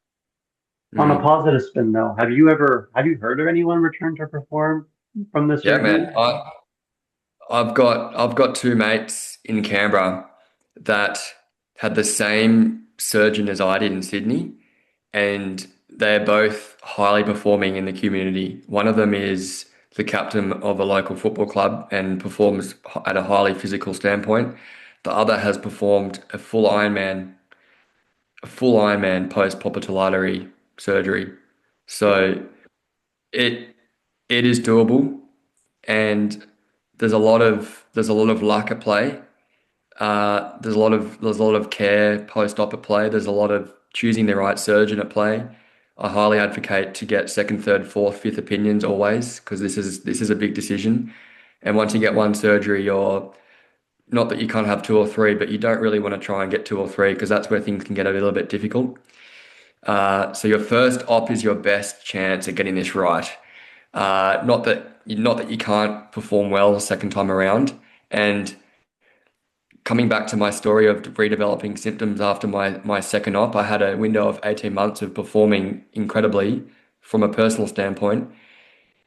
I am uncertain whether I would have redeveloped symptoms if I went about my loading differently. I was running probably a bit too much. I was training calves. I was Trails too, you said, right? I was running up hills. All Yeah, the which is things much that are more like, demanding. Yeah. yeah, yeah. If I could go back to myself at 21, 22 and say, hey, you're doing really well here. Take it easy. Run twice a week. One semi-long run, one easy run. Don't get carried away. Don't do lots of speed work and intervals. Don't do hill stuff. Don't run up trails. Just I know that sounds fun, but just take it easy for a bit and just see how you go first. And I'm uncertain whether I would have still eventually developed symptoms. Who knows? Again, that surgery of the deep posterior compartment does have a 50-50 chance of coming back, but I may have given myself an extra 2 years of capacity to perform. But who knows? Easy to say in retrospect. You only know what you know at the time. But for me to tell other people, post-op, take it easy and speak to Yeah. someone that If knows you don't what have they're the doing. if you don't have the means to go to physio, hire a coach. I think the best option is to hire a coach that does like coach physio style like you do for online. But at least get someone that's going to give you some kind of a guided step count. Um, Mm, Angus and I are only two people, so we can't do all of it, but um, I will put a post out. Like if anyone is going through this or think they are, like Angus and I aren't above anyone, so you can shoot us a message. Obviously, Mm. Angus is a busy guy, and so am I. Like, we're not going to be able to be your pen pal or um, your life coach or medical professional necessarily, but uh, I think that I'm more than willing to, and I know you would be too, of giving some Yeah. general direction of simple things, even just like linking this podcast. Yeah. And that's one of the cool things about doing these podcasts is like after Adams, now anytime someone messages to me about like colitis, I just send them this podcast and go, hey, listen to Adam Yeah. talk about his experience. Um, Yeah. so if someone has exertional leg pain in general, because I think we covered a lot, mostly the artery entrapment, but again, like a lot of these symptoms that you can experience are compartment or nerve related. So they kind of all cross over. So in reality, in my head, now that I've had this conversation, it's if you're getting these symptoms in your calves, before you ever get the artery entrapment surgery, like you should start getting triage to see a sports medicine doctor, to see a neurologist maybe, Yeah. to rule out the other things. Because some people get EMGs as well before a vascular Mm. surgeon will do surgery as well. Mm. So Yeah. If there's any signs of nervy stuff, it's important. Important. A lot of this stuff is diagnosis of exclusion. You got to rule out all the other bits and pieces, and unfortunately, that's why it can take so long. Uh, yeah, ranging from 1 year to 15 years. is healthcare in Australia, is it privatized or is it like Canada where you have to be like a citizen, you pay into it? Yeah, so we have Medicare over here. So every Australian citizen is eligible for free healthcare, uh, and as long as you pay your taxes and you contribute to society, and then obviously there's the private stream, which is potentially going to be a quicker avenue to care, and whether it's better care than public, it depends on what you're getting help for. I probably wouldn't go to the public system for popliteal artery entrapment syndrome, because most of the time public surgeons are going to be sort of fly in, fly out, whereas private is private. They're there all the time. But yeah, basic answer to that is we have free healthcare here, for and your private pathway as normal. And the reason why I asked that question is because obviously there's a guy down there that's really, really good at this. So if someone had the means and was rich enough, could they fly from a different country to go see him to get surgery? Is that allowed? Yeah, and there's no rules or restrictions uh, at all about that. Obviously, check Because in with Canada, you your can't do that, right? Like, because we're 100%. I always use the word like socialized or socialism in a way. Like that's what yeah it is. Like we all pay in, we all get healthcare. yeah But you can't be like a rich guy and just fly to Toronto and see a specialist. It doesn't work that way. yeah Um, yeah. but so, and we'll link him, but what's the doctor's name again? Dr. Lane? Yeah, he passed away last year. Oh Uh, no. Oh yeah, you said yeah, that earlier. Fuck, late. Yeah, yeah, yeah. yeah, yeah. So He had a predecessor, right? he Courtney has a something? protege. Well, Courtney Morgan is the protege of Turnip Seed in the States. Got it. Whereas in Sydney, my surgeon's uh, uh, protege, if you want to call it that, is I don't know their name off the top of my head, but we can link these things below. And my ultimate goal long term, the more conversations that I have with people and that you have with people, is to have this global map with specialists, trusted, knowledgeable specialists all over the world, that if Aaron from South Africa contacts us, we can say, hey, I've spoken to XYZ person, this is who they saw, potentially think of that clinic. Or if Angus from Japan messages me and said, hey, who do I see for this? Then we've got a nice list of people, because that's where it can go really wrong is there isn't that trusted network for people to refer out to because it's such a niche thing. And there may not be main people in each of the main cities in the world, but I think the goal will be to try and come up with a nice network to give to people. That's a great piece. It's one of the reasons why near the start of the convo, I mentioned one of my advices is if you can, like if you're in Canada and you live in a smaller to medium-sized city, try to get a referral to a vascular surgeon in Toronto or Ottawa, like a bigger city. Um, that's not guaranteeing that you're going to get a surgeon that's specialized or knows more, but like in Ottawa, for an example, it's one of the biggest. I actually think it is the biggest vascular institute. Those guys, there's like 6 surgeons. Those guys do 2 weeks on, 2 weeks off. So those guys are doing 2 weeks where every day, all day, they're doing surgery. And then when they're not doing Yeah, surgery, they're in the clinic and on call. So the yeah, chances of you getting a surgeon in Ottawa or Toronto that has seen this is a lot higher. mm, But I think the gold standard is what you're working on, and I'll help in the ways that I can. But on doesn't matter what city they're in, are if this guy or this girl is an absolute specialist in this niche thing, this is who you need to talk to. And I swear on my life for people listening, if this is something that's a possibility of you having, it is worth the time, money, and travel to go to the right doctor. yeah, I'm talking if it's 50 grand or you get, I know it's not financial advice, talk to your financial expert, but if you're 20 years old and you're going to put yourself 100 grand in student debt, you might as well add another 20, 30 grand and get healthy legs versus going to a random surgeon because you only get one set of legs. You can yeah, make 30 grand back on a serving job on the weekends. So, yeah. is there anything that you want to touch on or close off with before we wrap up? I know we ran over, but Mm. I think we've covered some good points.